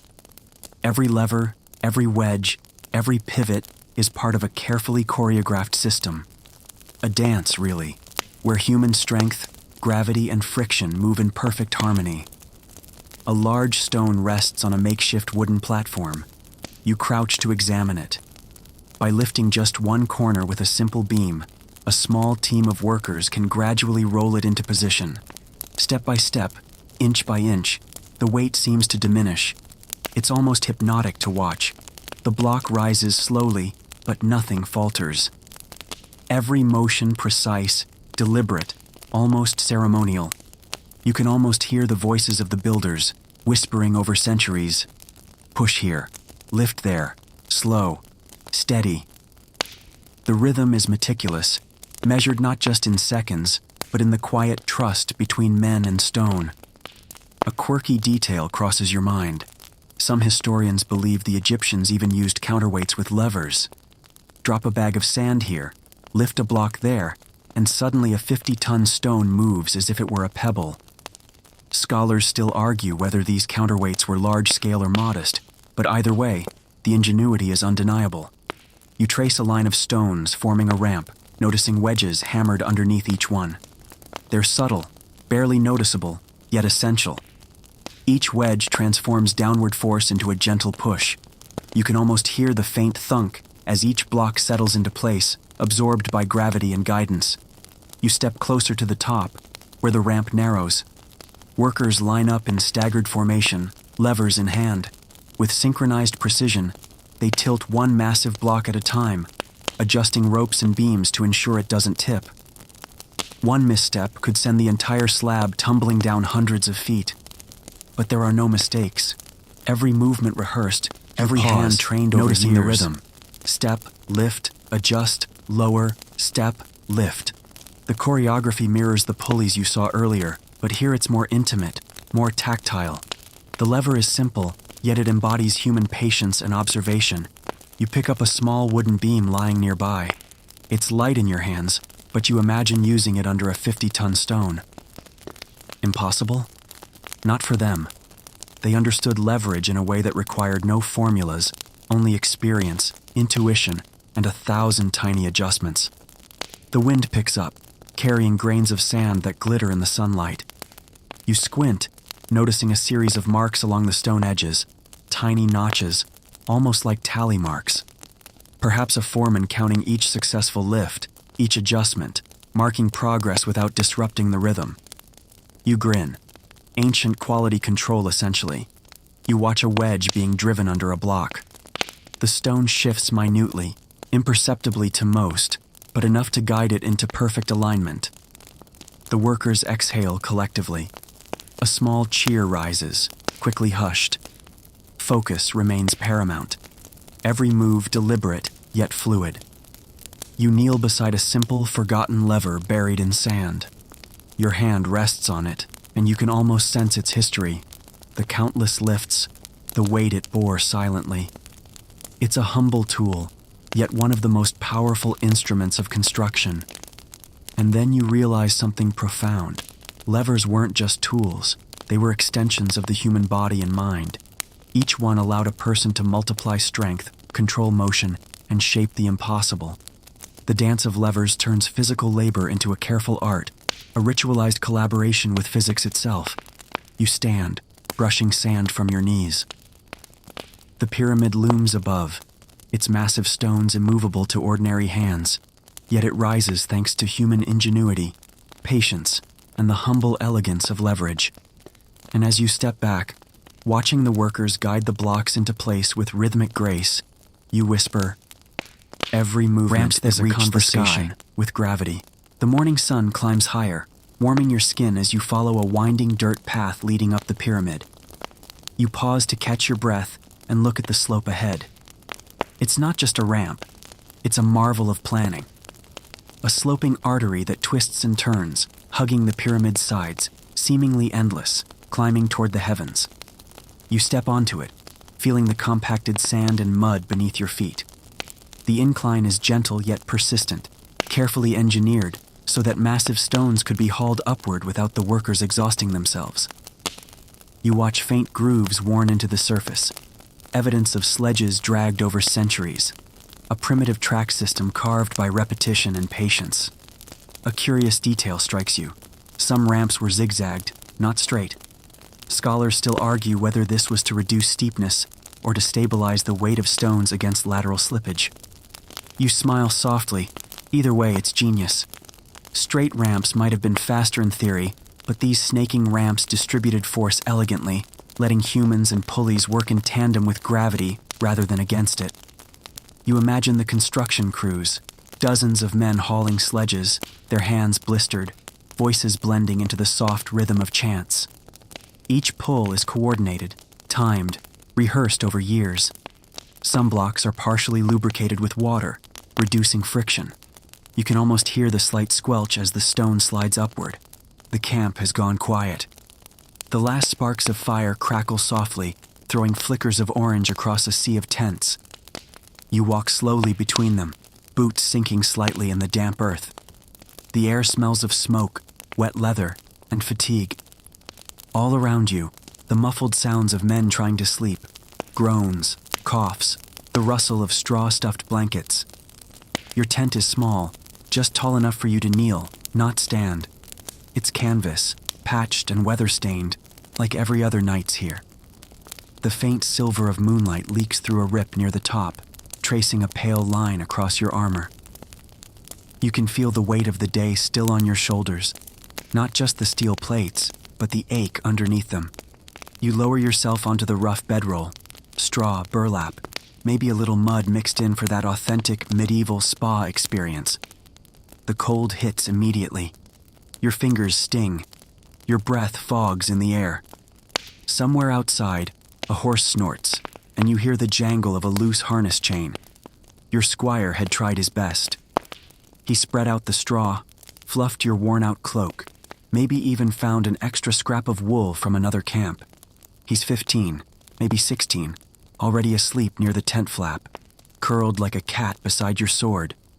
You envy that, how easily he sleeps, even with the wind whistling through the seams. You shift your armor slightly, trying to find a position that doesn't feel like sleeping inside a coffin. The metal is cold against your neck. You debate, take it off or leave it on. You remember what happened last time someone removed their armor in a war camp. The midnight ambush, the panic, the way steel saved seconds that meant survival. So tonight you keep it on. You'll just loosen the straps. The moon drifts higher. The camp's fires fade to faint embers. In that dim half-light, the world feels quieter than silence itself. You can hear your own heartbeat thudding softly beneath the plates. Every movement makes a faint metallic whisper, a reminder that even rest comes with a price. There's something oddly peaceful about it. The weight, the stillness. It's like being cradled by the same thing that could kill you. Armor was protection, but it was also a prison. You remember what an old knight once told you. The armor guards the body, but the soul learns to sleep elsewhere. You smile faintly, or maybe you imagine that you do. Your face is stiff, your jaw sore. The night air tastes of ash and iron. A nearby tent rustles. Two soldiers whisper, their words too low to catch but warm in their tone. Laughter, even now. Maybe a story about home, about bread ovens or wives or fields. You haven't thought about your own home in weeks. The campaign has stretched longer than anyone expected. You've forgotten what your own bed smells like. Somewhere far off, an owl calls. Then another. A low hum moves through the forest, wind through the branches, the rhythm of it almost hypnotic. You let your eyes drift half shut. You think of the morning, of battle, of banners, of the clang that will come again. You think of glory, though you're not sure what it means anymore. The poets say nights never feel fear. The poets are liars. You've felt it plenty. You're feeling it now, lying still under the stars. Fear isn't always about death. Sometimes it's about waking up and realizing you've become the very thing you were trying to protect others from. The straw beneath you shifts as you move. It crunches, dry and sharp. You pull your cloak tighter, but the cold sneaks in anyway, clever as a thief. You close your eyes, forcing your breath to slow. A fact slips into your drowsy mind. Something one of the squires mentioned from a scholar's letter. Did you know medieval camps sometimes froze so bad that knights slept with their swords drawn, just in case they couldn't move their fingers by dawn? You imagine that. The absurdity, the stubbornness of men refusing to die unarmed, even in sleep. You chuckle under your breath. The sound is swallowed by the night.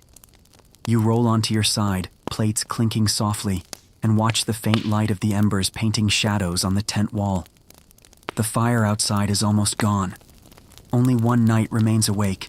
You can see his silhouette, sharpening a blade, face lit orange-red. He's humming a tune, a lullaby maybe. Something from a village you've never seen. You feel a pang of something. Not sadness, just distance. Like you're watching the world through a visor slit, and everything real is always one breath too far. Your eyes grow heavier. The hum fades. The tent flaps rustle again. Maybe just wind, or maybe the soft footsteps of a sentry making his round. The air grows colder. The stars shift slightly through the hole in your tent's ceiling. You think about tomorrow, about the way dawn light looks on polished armor, about the noise of trumpets echoing through mist. You'll wake stiff, aching, maybe bleeding from armor rash. But right now, you're weightless. And for the first time all night, the armor doesn't feel like a burden.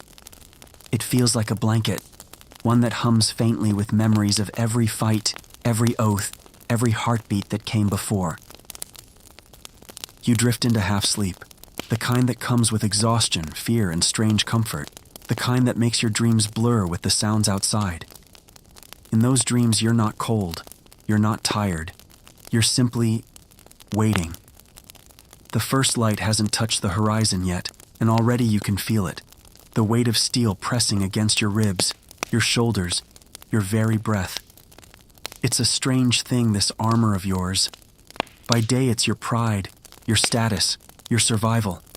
But by night it becomes your curse, an iron cocoon that hugs too tightly, making every heartbeat sound like a blacksmith's hammer echoing inside your chest. You shift again, wincing as a strap pinches your arm. The metal creaks softly, the sound lost in the sighing of the wind outside. You think about how much this armor cost, what it took to own it. Forged by hands you'll never shake, polished by a squire who worships the idea of knighthood more than the reality of it. There's something almost sacred about that, the way a boy believes that steel alone makes a man brave. But bravery doesn't keep you warm.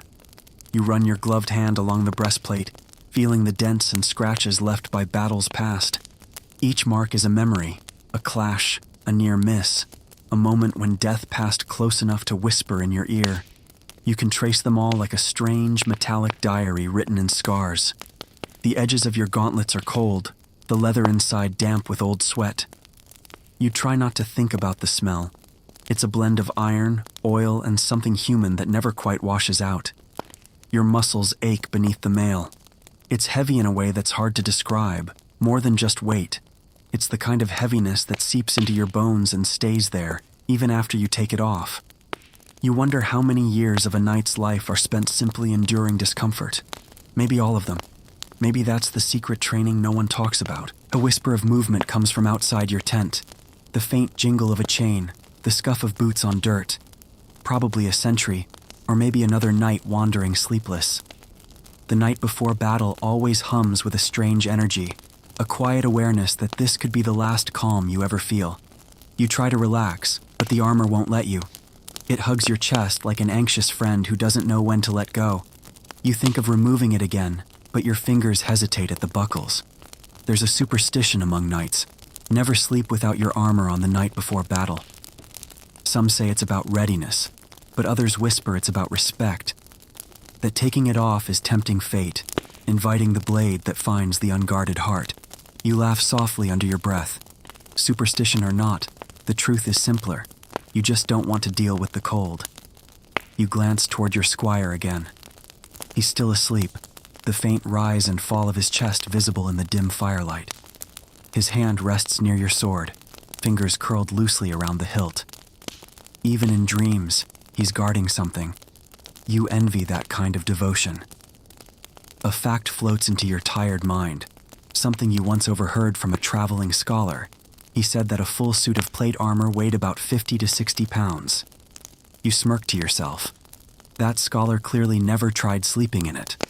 50 pounds may not sound much to someone sitting in a warm library, but when it's pressing on your chest at 2 a.m, it feels like the weight of every sin you've ever carried. The air inside the tent grows colder. You can see your breath cloud in front of you, drifting upward toward the tiny slit of moonlight above. Your body starts to tremble, not from fear, but from exhaustion. You haven't had proper rest in days. The armor feels heavier with every passing heartbeat, like it's absorbing your strength one breath at a time. You remember a story from your first campaign, a veteran knight who claimed he could sleep standing, sword in hand, armor on. You thought it was an exaggeration. Now you're not so sure. You're halfway there already, trapped between sleep and vigilance, your body too tired to move, but your mind too restless to rest. You close your eyes. The metal hums faintly in your ears, echoing your pulse. You can feel every contour, the joint at your elbow, the ridge of your helmet pressing into your temple, the tiny gap at your throat where the wind sneaks in. You think about how ridiculous this must look. A man wrapped in gold-trimmed steel, lying in straw like a beggar. But that's the paradox of knighthood, isn't it? You wear wealth but live in mud. You fight for honor but sleep among rats. You ride for kings who forget your name. And yet you endure, because the armor doesn't just protect your body, it hides your doubts. The fire outside pops softly. Sparks drift into the night. You can smell the faint sweetness of burning pine. For a moment, you imagine you're home again, lying near a hearth, your armor hanging by the wall, your mother scolding you for bringing mud onto her clean floor. You smile at the thought. You can almost hear her voice, sharp but kind. Then the wind shifts, and you're back in the tent, the illusion gone. You open your eyes to the faint glimmer of dawn still hiding below the horizon. The world outside is holding its breath. Somewhere a distant trumpet sounds, a single note, long and low. Not a call to arms yet, just a reminder that morning is coming. You exhale slowly. Your body feels like lead, but your mind is oddly calm. You've learned something through all these nights in armor. It's not about comfort. It's about endurance. You sleep not because it's restful, but because you must. You wake not because you're ready, but because the world demands it. You shift once more, feeling the cold seep through the cracks in your armor.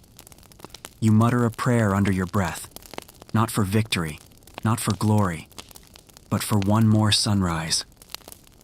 The armor creaks in response, as if whispering back, and slowly, the weight of steel fades into the weight of dreams. The first thing you notice when you wake is the smell, straw, leather, and a faint hint of smoke drifting from the dying campfire outside. Your back protests immediately. Sleeping on uneven ground with a few tufts of hay under you is not exactly the chivalric luxury that poets promise. You roll slightly, and the straw crackles beneath your weight, prickly against your neck, where your armor has rubbed the skin raw. Your squire stirs beside you. poor boy. His name doesn't matter right now. You barely remember it half the time.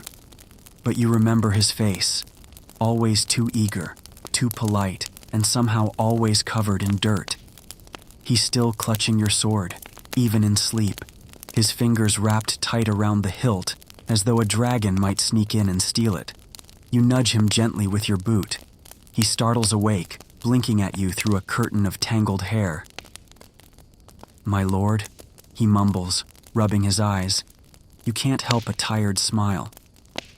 "The fire," you say softly, voice hoarse from the cold air, before it dies completely. He scrambles to obey, almost tripping over his own feet as he rushes outside to gather wood. You shake your head. A good heart, that one.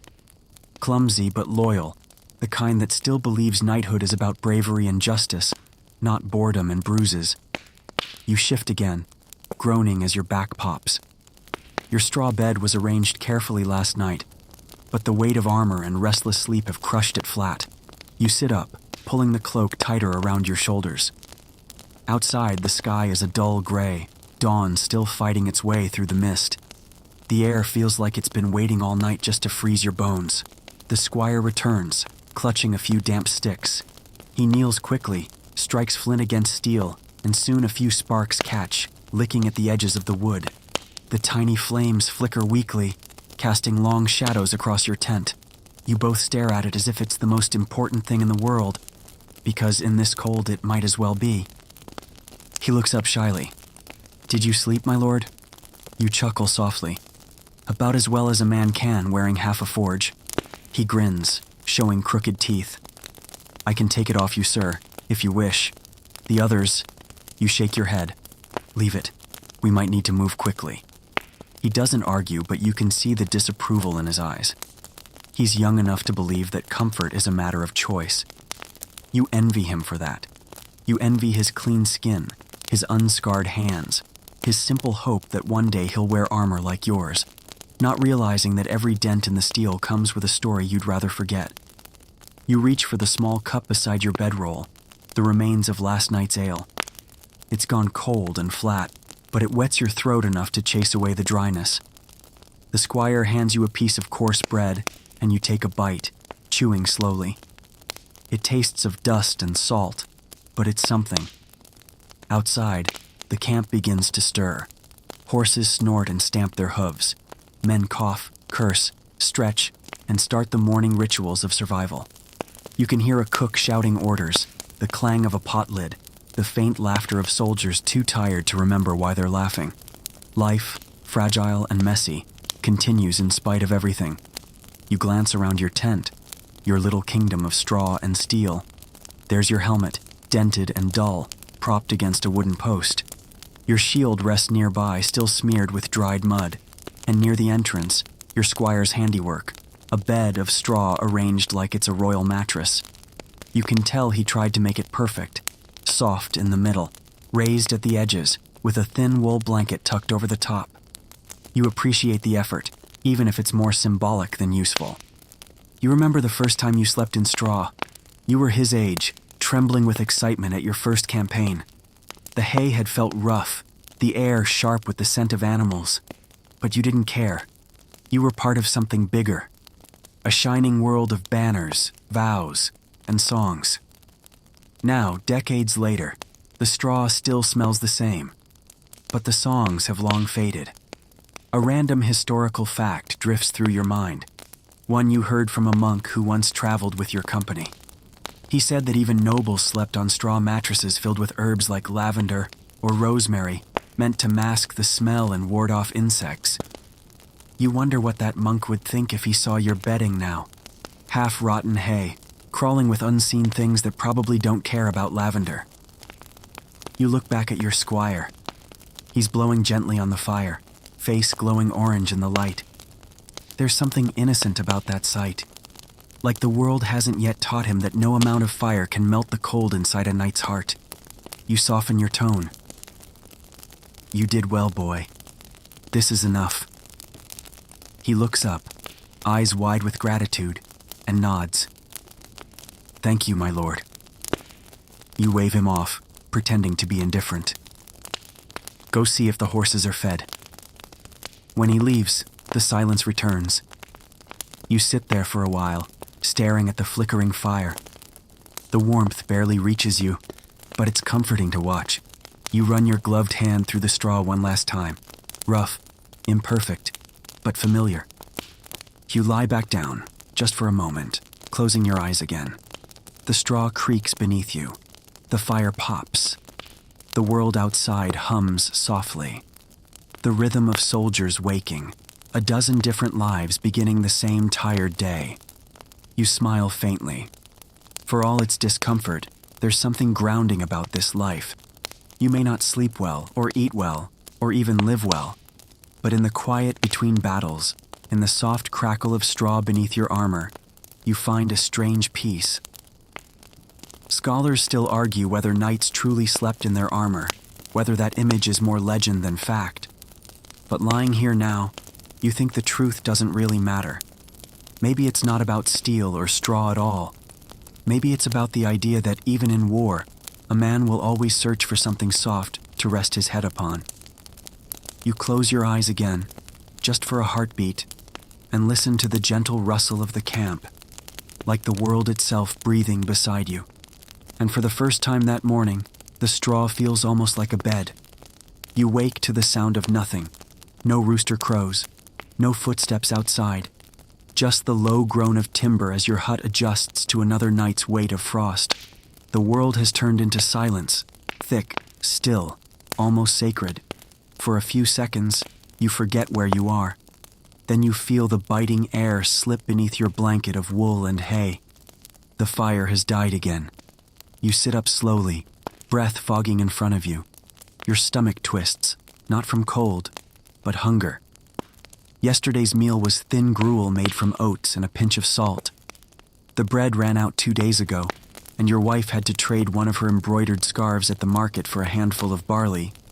The larder that once seemed half full in autumn is now just rows of empty wooden shelves and a few hanging strips of dried fish, curling at the edges like old parchment. The first winter snow always feels like a celebration. The fifth, it feels like punishment. You step outside, and the sky greets you with a flat silver light. The ground is a sheet of ice, patched with old footprints that have frozen mid-step. In the distance, the church bell tolls. Once it meant faith. Now, it's a reminder of confession, of survival, of another day you have to somehow endure. You trudge toward the barn. The goat bleats weakly, her ribs visible even through her winter coat. You scoop up what little feed remains, a mix of straw and frozen husks, and pour it into her trough. She chews, slow and desperate.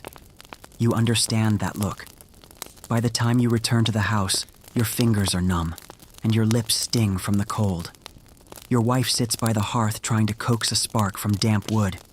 Your son still sleeps, wrapped in a blanket that smells faintly of smoke and hay. You remember your father's winters, how the whole family slept close together, limbs tangled, breathing shared warmth. Now you understand why. Outside, the wind shifts. It carries the smell of pine and distant smoke. The manor's chimneys, no doubt. Somewhere beyond the hill, your lord dines on roasted meat and spiced wine. You can almost imagine the golden glow of his hall, laughter echoing against the stone, servants moving like shadows to refill goblets and trays. You close your eyes for a moment, not out of envy, but to keep the image alive. It helps to believe warmth still exists somewhere. By midday, you set out to the woods.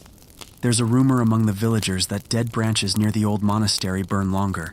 You tie a rope around your waist and drag a small sled, praying the snow is kind.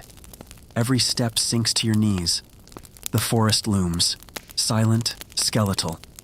Ravens watch from the trees, black eyes glinting like secrets. You find what you can. A few branches, a half-frozen log, a nest of dry twigs hidden beneath the snow. As you lift them, your hands burn from the cold, and for a moment you think of the monks who once lived nearby, men who never married, never tilled the soil, and yet spent their lives praying for others. Perhaps some of their prayers still linger here, drifting like smoke among the trees. When you return home, The sky is already bruising into evening. The fire catches this time. Small, steady, miraculous. Your wife hums softly, and the sound fills the hut with something that feels like hope. You sit beside your son and share what little there is to eat, a bowl of thin soup made from boiled roots and melted snow. You look at your child's face, cheeks pink from the heat of the fire, and for a moment, the hunger fades. You whisper a prayer, not to saints or lords or kings, but to the quiet rhythm of survival itself. Outside, the wind howls again.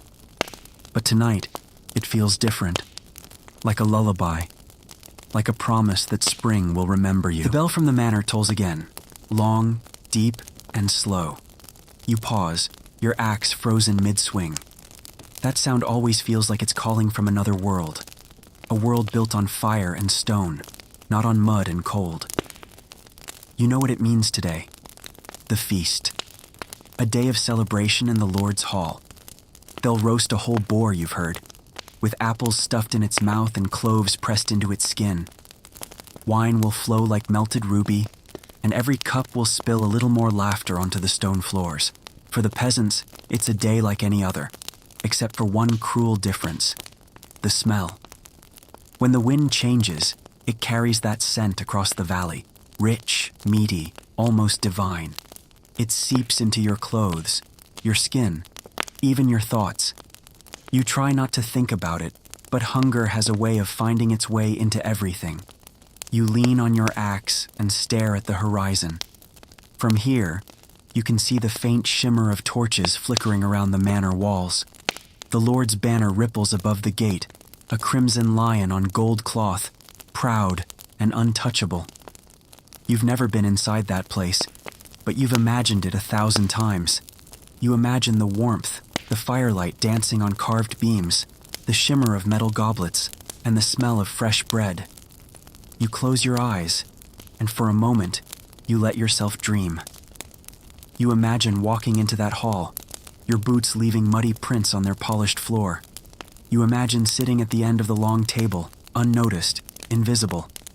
You'd take only a slice of bread, maybe a sip of ale, nothing more. You just want to feel what it's like to eat without fear of running out.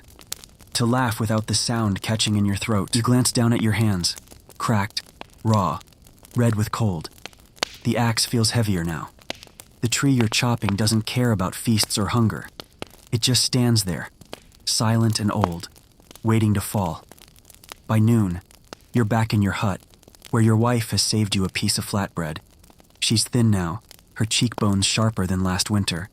But when she smiles, the lines near her eyes soften the world around you. "The Lord's feast today," she says quietly. You nod. "Aye." You both know what that means, and what it doesn't. She kneels near the fire, stirring a pot of thin soup. "They say sometimes the leftover bones are thrown to the dogs," she whispers. You stare at the flames. "And sometimes," you answer, "the dogs don't get them either." That's the truth no one says aloud, that the poor live off the echoes of the rich, the scent of their food, the shadow of their laughter, the crumbs of their tables. When evening comes, the music from the manor drifts through the valley, lutes, flutes, and laughter woven together like threads of light. For a moment, even your son looks up from the corner, eyes wide. "Can we go see?" he asks. You want to say no, but something in you softens. "Just from afar," you tell him. So you walk together under the starlit sky. The snow crunches under your boots. The night air bites your face. From the hill, you can see the glow, golden windows spilling warmth into the cold black air. You stand there silent, your son clutching your hand. The music floats across the field, strange, beautiful, almost holy. For a few heartbeats, you let yourself believe you belong to that world. That maybe one day, your son won't have to chop wood until his fingers bleed. That maybe there's a place for him inside those walls, not as a servant, but as a man who's free. Then, a gust of wind cuts through your coat. The The dream shatters like thin ice. You turn back toward the dark, toward the hut, toward the small fire waiting for you. Behind you, the music fades. Ahead, the silence swallows everything again. And as you walk, you hum, a soft tune, something your mother used to sing when the nights were too long. Your son joins in, his small voice rising with yours. You realize in that moment that maybe the richest people in the world are not the ones sitting near the fire in golden halls, but the ones still singing in the dark, with empty hands and full hearts. The night seems endless. You wake again to the sharp sting of frost seeping through your thin cloak. Your breath hisses into the tent, curling like smoke in the dim glow of embers. The fire from last night has long since gone cold, leaving only the memory of warmth. You pull your arms closer, metal plates biting against your ribs, cold even beneath layers of wool and fur. Outside, the wind whines through the gaps in the canvas, tugging at the edges and carrying the scent of ice and snow. It smells like the same winter that has haunted the valley for weeks, like a presence rather than an element. Every gust feels deliberate, as though the world itself is reminding you how fragile life is beneath the weight of frost and steel. You rise slowly, joints stiff, muscles complaining with every movement. Even the simple act of sliding your arms through the gauntlets feels monumental. You hear the faint clink of metal against metal as you adjust the breastplate, tightening straps to keep it from shifting. The weight presses down, grounding you. You hate it and depend on it at the same time. It's both armor and anchor, keeping you alive, keeping you awake, keeping you aware. The camp outside is quiet. Most of the men are still asleep, tucked into their straw beds like insects in cocoons. A few early risers move silently, hauling wood, checking horses, muttering prayers under their breath. You step outside, boots crunching against frozen mud, and notice the first glow of firelight flickering in the distance. It seems impossibly small against the vast darkness, but it is everything. The glow is life, and tonight, life feels rare. You kneel to stir the embers, coaxing warmth from dying coals. The scent of smoke and charred wood fills your nose, comforting in its familiarity, almost sacred. You stare at the tiny flames and think about home. You imagine a hearth in a warm stone house, the scent of baked bread, your mother's voice calling across the kitchen. But the image fades, replaced by the reality of this camp. Cold, dark, metal pressing against your chest, the faint sound of snow settling on tent flaps. A fact drifts through your mind, something a scholar once said about medieval winter camps. They often burned low, dying embers kept alive by nothing more than straw, dung, and the heat of human bodies. Firewood was precious. Wood meant life, and life was fragile. You smile faintly.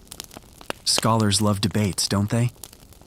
They argue over methods of survival while men like you shiver in silence, hands red and cracked from cold. Your fingers ache as you lift a log, placing it carefully among the embers. Sparks leap into the air, fading almost immediately. You watch them dance, thinking about the dance of life itself.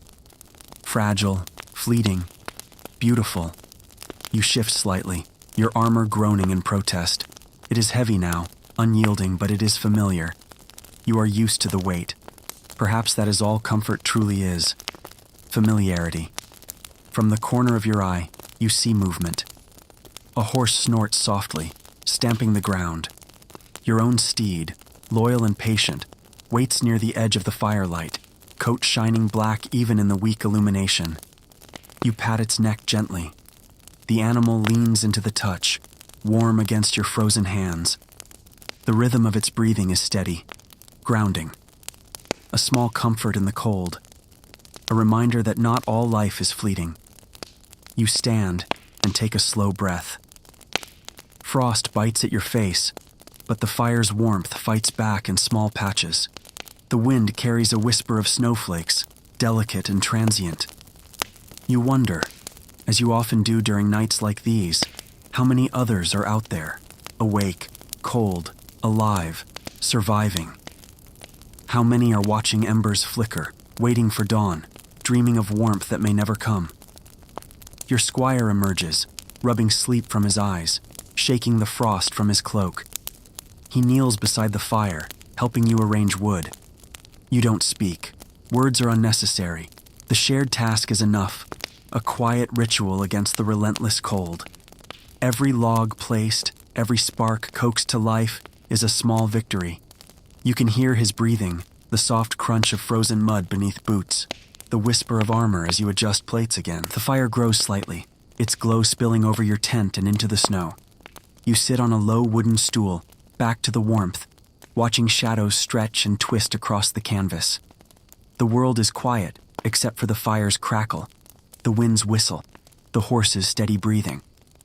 There is a rhythm here, a pattern to survival that feels almost sacred. You could close your eyes and pretend you are somewhere else, anywhere else, but the frost will find you eventually, and the weight of steel never lets you fully escape reality. A strange thought crosses your mind. The night might last forever, but perhaps it doesn't matter. You are alive. You are warm, however briefly. You are awake. And tomorrow, the frost may bite again. The armor may press like a cruel reminder. But for now, the firelight holds you. You lean closer, letting the glow wash over your face, imagining it as sunlight, imagining the warmth it promises. The squire shifts beside you, muttering a half-sleep prayer. You don't know to whom, if anyone, it is directed. You just know the words are meant to carry hope, even in the smallest way. You nod silently, letting him speak. The rhythm of his voice blends with the fire's hiss, the distant snort of the horse, and the endless whine of the wind outside. You close your eyes briefly, letting yourself imagine a world beyond frost and steel. Scholars still argue whether men of the medieval era truly endured such harsh winters without succumbing to illness or despair. But lying here, you know one thing. Survival is not just endurance. It's small acts of fire and patience. It's the quiet knowledge that you have withstood another night.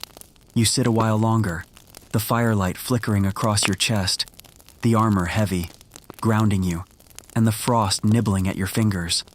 The sky begins to lighten slightly, a soft gray bleeding through the horizon.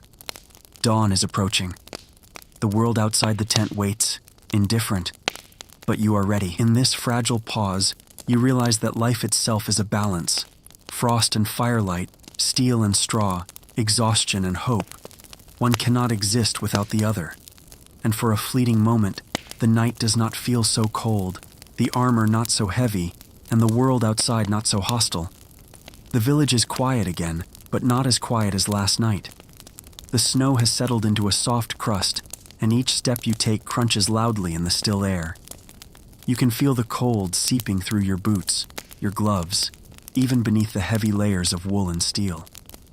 The night patrol begins, and for a moment, the world feels alive in a way that daylight never captures. Shadows stretch across frost-laden fields, and the moon, pale and distant, watches like a sentinel. You move silently through the paths you know too well. Each bend, each tree, each frozen ditch holds a memory. An old hunting trip, a skirmish with neighboring villages, a hidden stash of firewood discovered in better days. You adjust your gauntlets, feeling the metal shift against your wrists, the weight grounding you in reality. Armor is both protection and burden, a constant reminder that every movement is calculated, every breath is measured. From the corner of your eye, you notice the glow of distant candles flickering in the cottages. Families are awake, huddled together, whispering secrets meant only for each other. You remember whispers of your own from long ago, promises made beneath roofs that did not leak, hands held beneath blankets that smelled of warmth and hope. You sigh quietly. Those days feel like centuries past.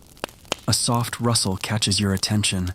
A fellow guard emerges from the shadows, hood drawn tight, eyes scanning the horizon. You nod to each other, silent recognition passing between you.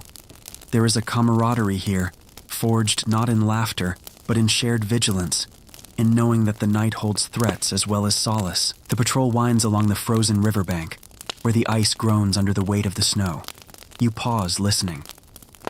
Somewhere in the distance, an owl calls, its voice sharp and lonely.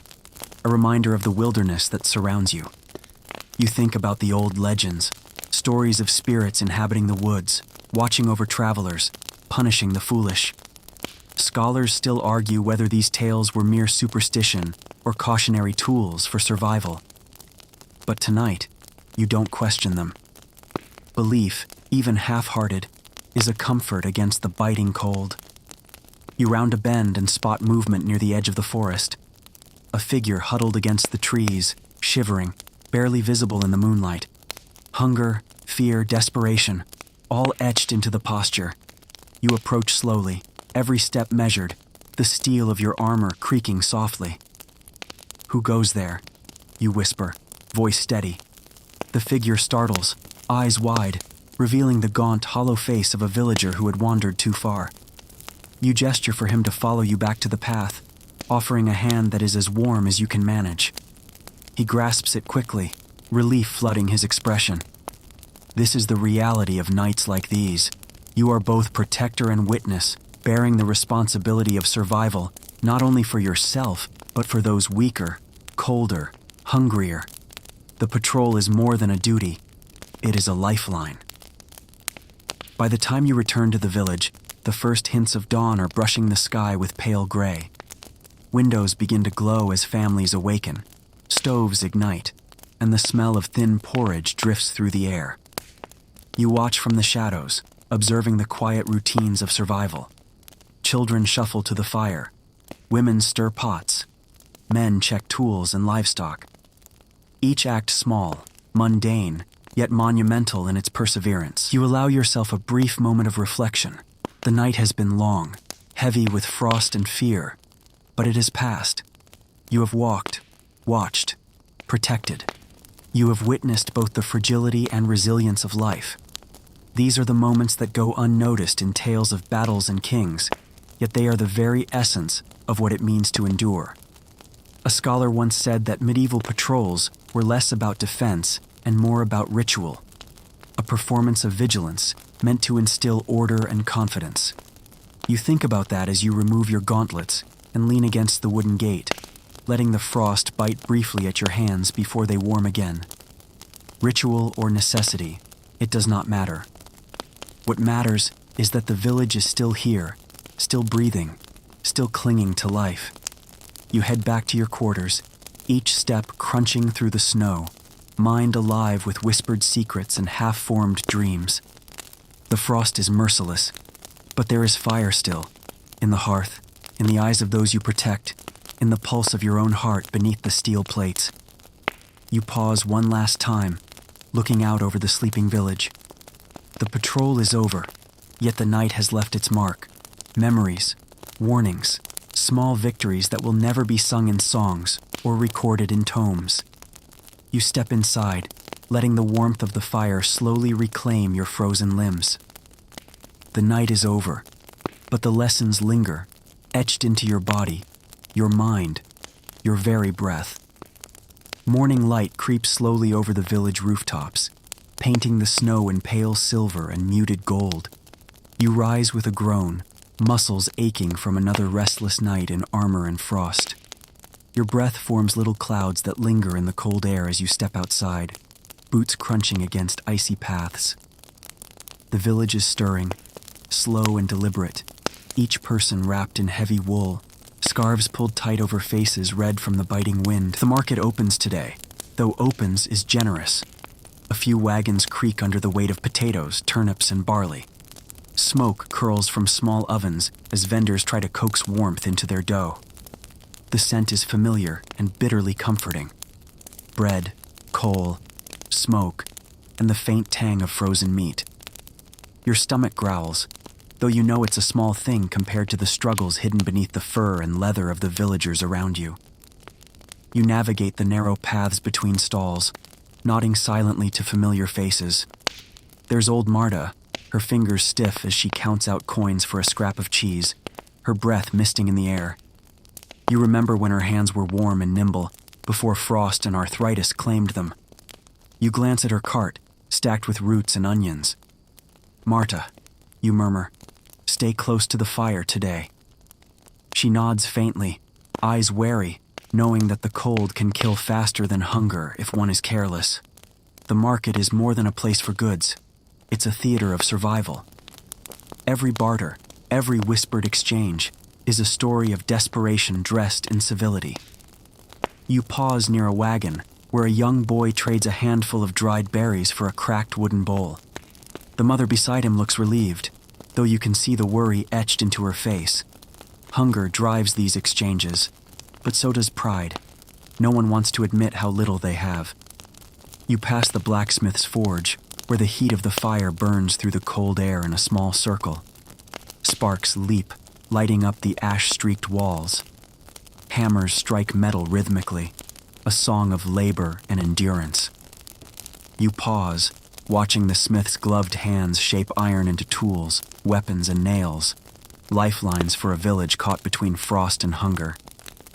Scholars still argue whether blacksmiths were revered more for their skill or their ability to survive in harsh winters.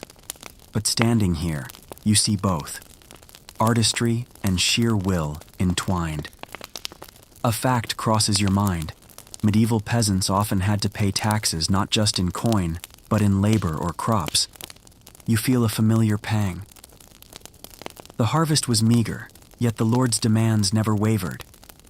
You glance toward the manor in the distance, golden windows glowing, laughter spilling faintly across the fields.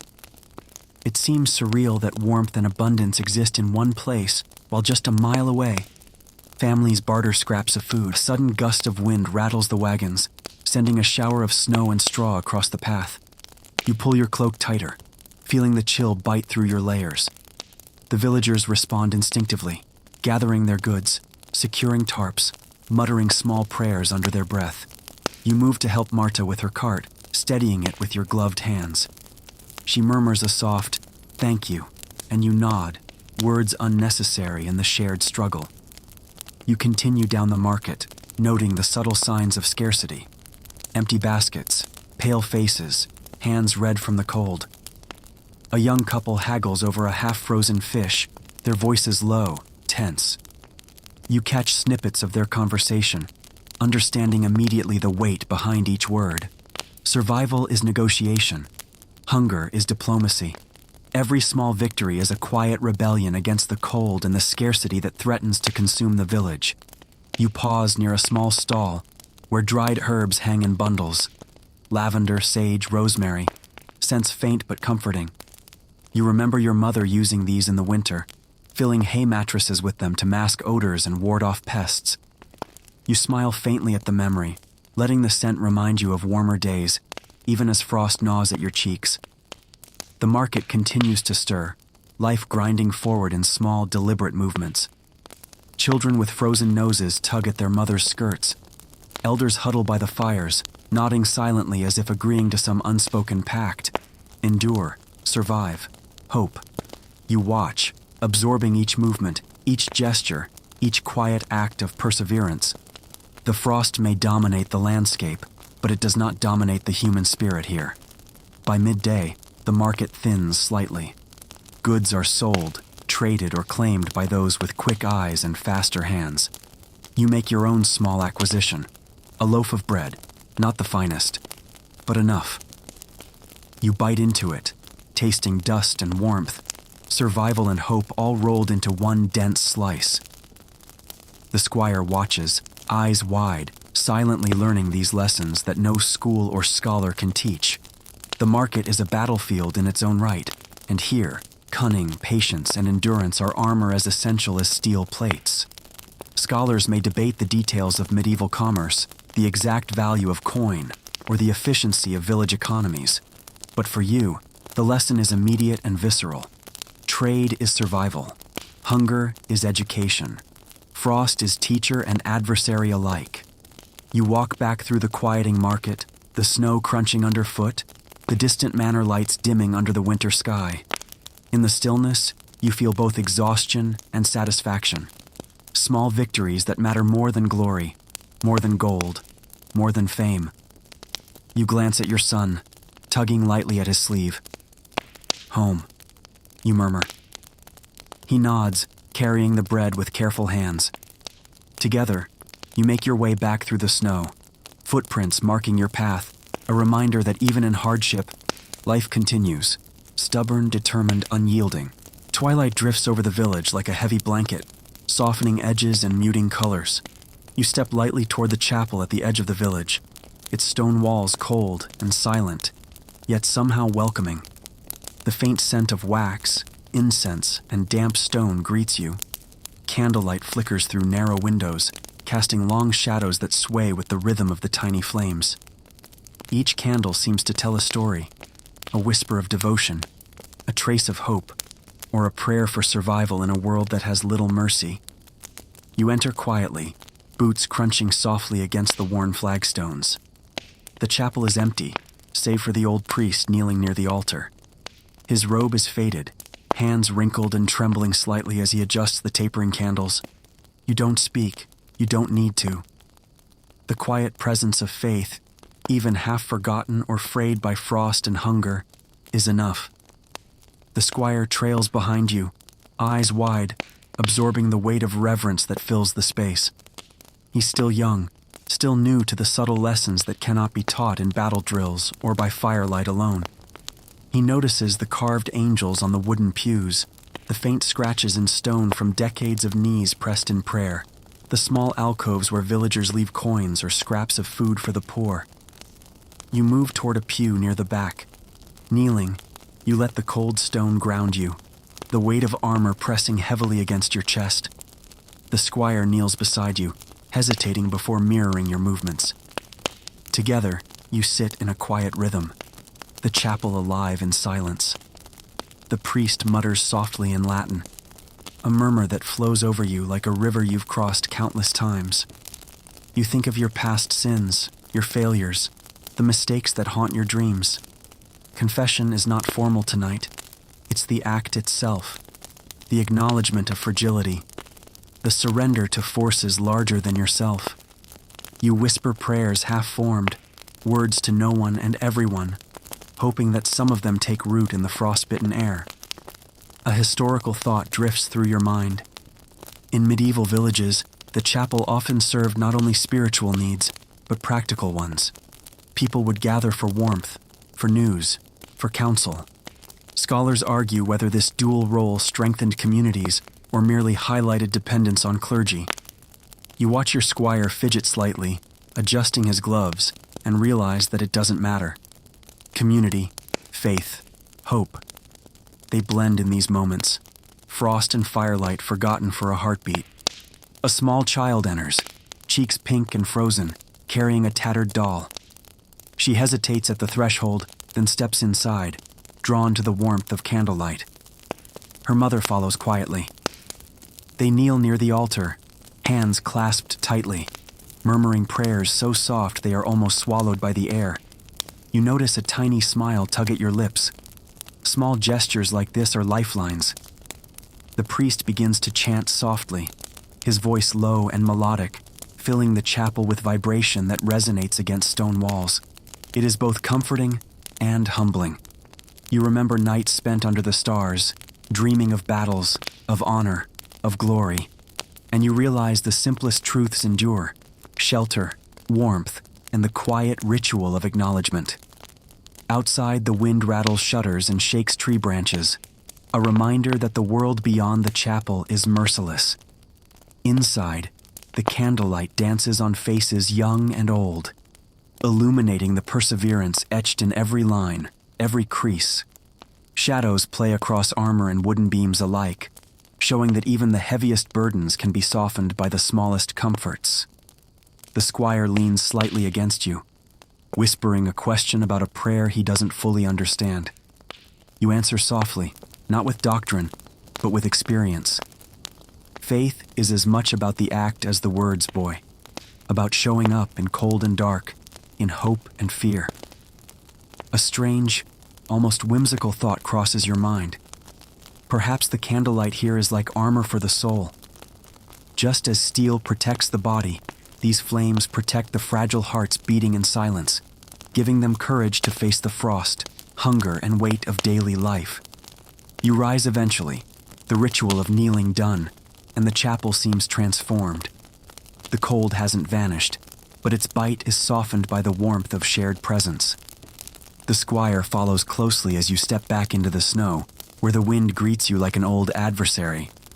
But tonight, it feels manageable, almost tolerable. The village lies quiet beneath a canopy of frost and dim light. Candle smoke trails upward from windows, mingling with the mist, and you realize that survival isn't just muscle and metal. It's patience, it's ritual, it's a quiet acknowledgement of the threads that hold people together. Scholars may debate doctrine and duty, but the truth is here, tangible in the warmth, the flickering light, the whispers, and the steady rhythm of hearts refusing to yield. You and the squire walk back slowly, letting the candle glow fade behind you. Each step crunches in the frozen snow, a reminder that life moves forward, even in silence. Your armor clinks faintly, a familiar grounding sound. For now, the frost feels less biting, the night less merciless. Candlelight lingers in memory, warming you from within. Night returns with its heavy cloak, draping the village in shadows and frost. You sit by the hearth, metal still pressing against your chest, boots removed but fingers stiff and aching from the day's labor. The squire lies nearby, curled in a blanket that smells faintly of hay and smoke. Outside, wind rattles the eaves, carrying with it the distant howl of wolves and the whisper of ice across frozen fields. Tonight, the cold feels deeper than ever, a living thing pressing against walls and skin alike. You think of spring. The word itself tastes foreign, like a promise almost forgotten. Yet it exists in memory, thawing streams, the smell of mud and budding leaves, the soft hum of bees returning to blossom-laden fields. Scholars debate whether medieval peasants truly anticipated spring with hope or simply endured winter with grim determination. But lying here, you feel both. Hope and endurance intertwine in a fragile dance. Your thoughts drift to the village. Every home, every hut, a small bastion against the relentless winter. You remember faces, the old baker, whose hands shake as he kneads frozen dough. Marta, clutching her roots and onions. The blacksmith, hammering late into the night to mend broken tools. All of them, bound by the same frostbitten thread, struggling silently. Their resilience humbles you. Outside, snow falls gently, transforming the familiar landscape into something ethereal. Footprints vanish as quickly as they are made, erasing evidence of movement and survival alike. You rise slowly, glancing out the small window. Moonlight glints on the frozen river, turning it into a silver ribbon winding through the village. The reflection is blinding in its purity, a stark contrast to the smoke and soot of daily life. You let your breath fog the glass, tracing shapes that vanish as quickly as they appear. You move back to the fire, adjusting the logs so the flame dances higher, sending shadows across the wooden beams. The squire murmurs in his sleep, dreams mixing with reality, and you wonder what visions visit him. Is he dreaming of battles, of warmth, or of adventures beyond the snow-laden hills? You quietly hope for warmth, safety, and perhaps a touch of magic that only the innocence of childhood can summon. A fact surfaces in your mind. During medieval winters, villagers often relied on communal storytelling to survive the long nights. Tales of spirits, saints, and heroes filled the air, giving structure to the endless hours of darkness. Some stories were cautionary, some whimsical, and others carried lessons hidden beneath layers of allegory. You smile faintly, realizing that tonight, the stories are your own, the silent rhythms of survival, endurance, and hope. Your hands, raw from frost and labor, hover over the fire, letting warmth seep slowly into aching muscles. You reflect on the weight of the armor you carried during the day, how each plate not only protected, but reminded you of responsibility, vigilance, and survival. The squire stirs again, mumbling in dreams, and you realize that teaching him is not just about weapons or skills, but about patience, observation, and the quiet strength found in enduring the unseen battles of life. The wind rises, rattling the window frame, yet inside the hut, the glow of firelight creates a fragile sanctuary. The night stretches endlessly, but there is rhythm. The squire's breathing, the slow crackle of embers, the faint groan of wooden beams contracting in cold. Scholars argue about the psychological toll of long winters on medieval peasants, but here, the answer is simple. Connection, presence, and endurance shape the human spirit more than any debate ever could. You close your eyes briefly, letting imagination drift toward thawing fields, flowing rivers, and the first hint of green on distant hills. Dreams blend with memory. Childhood laughter, the smell of fresh bread, the warmth of a hearth shared with family. In these moments, the weight of armor, frost, and exhaustion fade, leaving only fragile hope wrapped in the cocoon of firelight and quiet. Sleep arrives slowly, hesitant, brushing your eyelids like gentle frost. Even in dreams, the night is alive with challenges: snow-laden forests, icy rivers, and distant howls. Yet there is balance.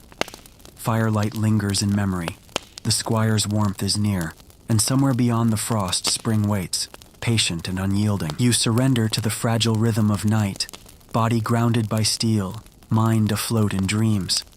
The village rests, small fires flicker, and the wind continues its eternal song. Survival is neither grand nor glamorous. It is measured in warmth claimed from ice, in meals shared, in stories whispered and passed along through hushed tones and quiet determination. And as the embers fade, as the frost presses against walls and the wind hums outside, you realize that enduring is an art, a quiet poetry written in sweat, patience, and the heartbeat of winter itself. Dawn stretches its pale fingers across the horizon, brushing the village in soft gray light. The frost glistens on rooftops and bare branches, turning each twig and tile into something crystalline, fragile, almost magical. You step outside, boots crunching over snow hardened by overnight cold. The air is sharp, filling your lungs with icy clarity, yet strangely invigorating. You make your way toward the frozen stream that winds like a silver ribbon past the village, knowing that even in this harshness, life persists beneath the surface. The stream is mostly ice, yet here and there, thin ribbons of water sneak free, whispering over rocks and under snow-laden branches. You kneel at the edge, dipping gloved fingers into the icy flow. Scholars still debate whether medieval peasants understood seasonal hydrology, but you know instinctively that water is life, liquid, frozen or dripping slowly from eaves. Every trickle, every crack in the ice carries the promise of survival, however fragile. Along the banks, tracks mark the hidden life of the forest: rabbit prints, fox trails, the faint scrape of a deer's hoof. Even in deep winter, the woods teem quietly with creatures that move unseen, surviving the cold in ways humans can barely imagine. You feel a kinship with them, the same instinct, the same drive to endure, to find warmth and sustenance in a world that offers little. The squire shuffles behind you, eyes wide as he examines the frozen stream. "Do animals sleep in winter?" he asks quietly. You pause, considering the question. "Some do," you answer. "Some hide, some hibernate. Some, like us, keep moving, keep vigilant. Winter is a test for all life." A fact surfaces from memory. Villagers sometimes relied on ice-covered streams to fish during the winter months. Holes were hacked through the ice, traps set beneath the surface, patience measured in hours and cold fingers. Hunger is a teacher of subtlety, forcing attention to detail, observation, and endurance.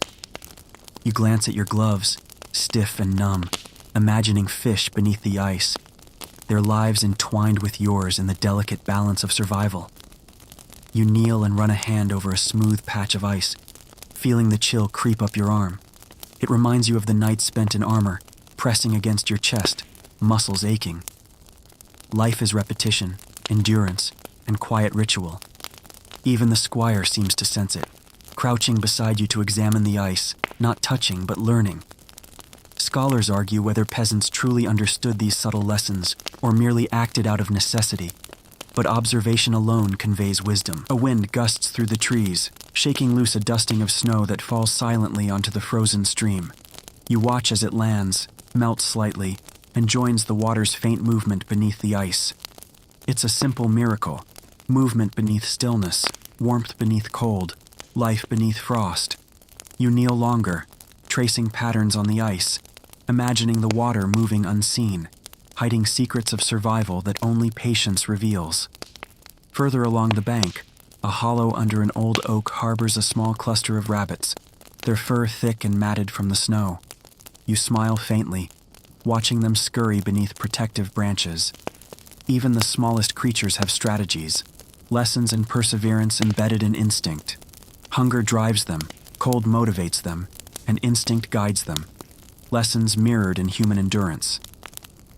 The squire tilts his head, asking how you know all this. You shrug lightly, gesturing toward the tracks, the ice, the subtle signs of hidden life. You watch, you listen, you move quietly. Winter teaches what words cannot. The squire nods slowly, absorbing, storing these lessons for the nights to come. Returning to the village, you pause once more at the stream, watching the sun begin to burn away the frost's thin veil. Shadows shrink, light stretches across snow-dusted fields. The village awakens, smoke curling from chimneys, and children's laughter peeking through cold walls. You feel a small warmth in your chest, fragile but present, knowing that even in the harshest cold, life persists, quiet, hidden, resilient. Scholars may debate the specifics of medieval survival, the efficiency of irrigation, or the impact of winter on agriculture. But here, by the frozen stream, the answer is clear. Observation, patience, and resilience are survival itself. Each step, each breath, each quiet act of endurance carries the weight of generations who have survived before you, leaving traces of wisdom in footprints, ice, and whispered memories.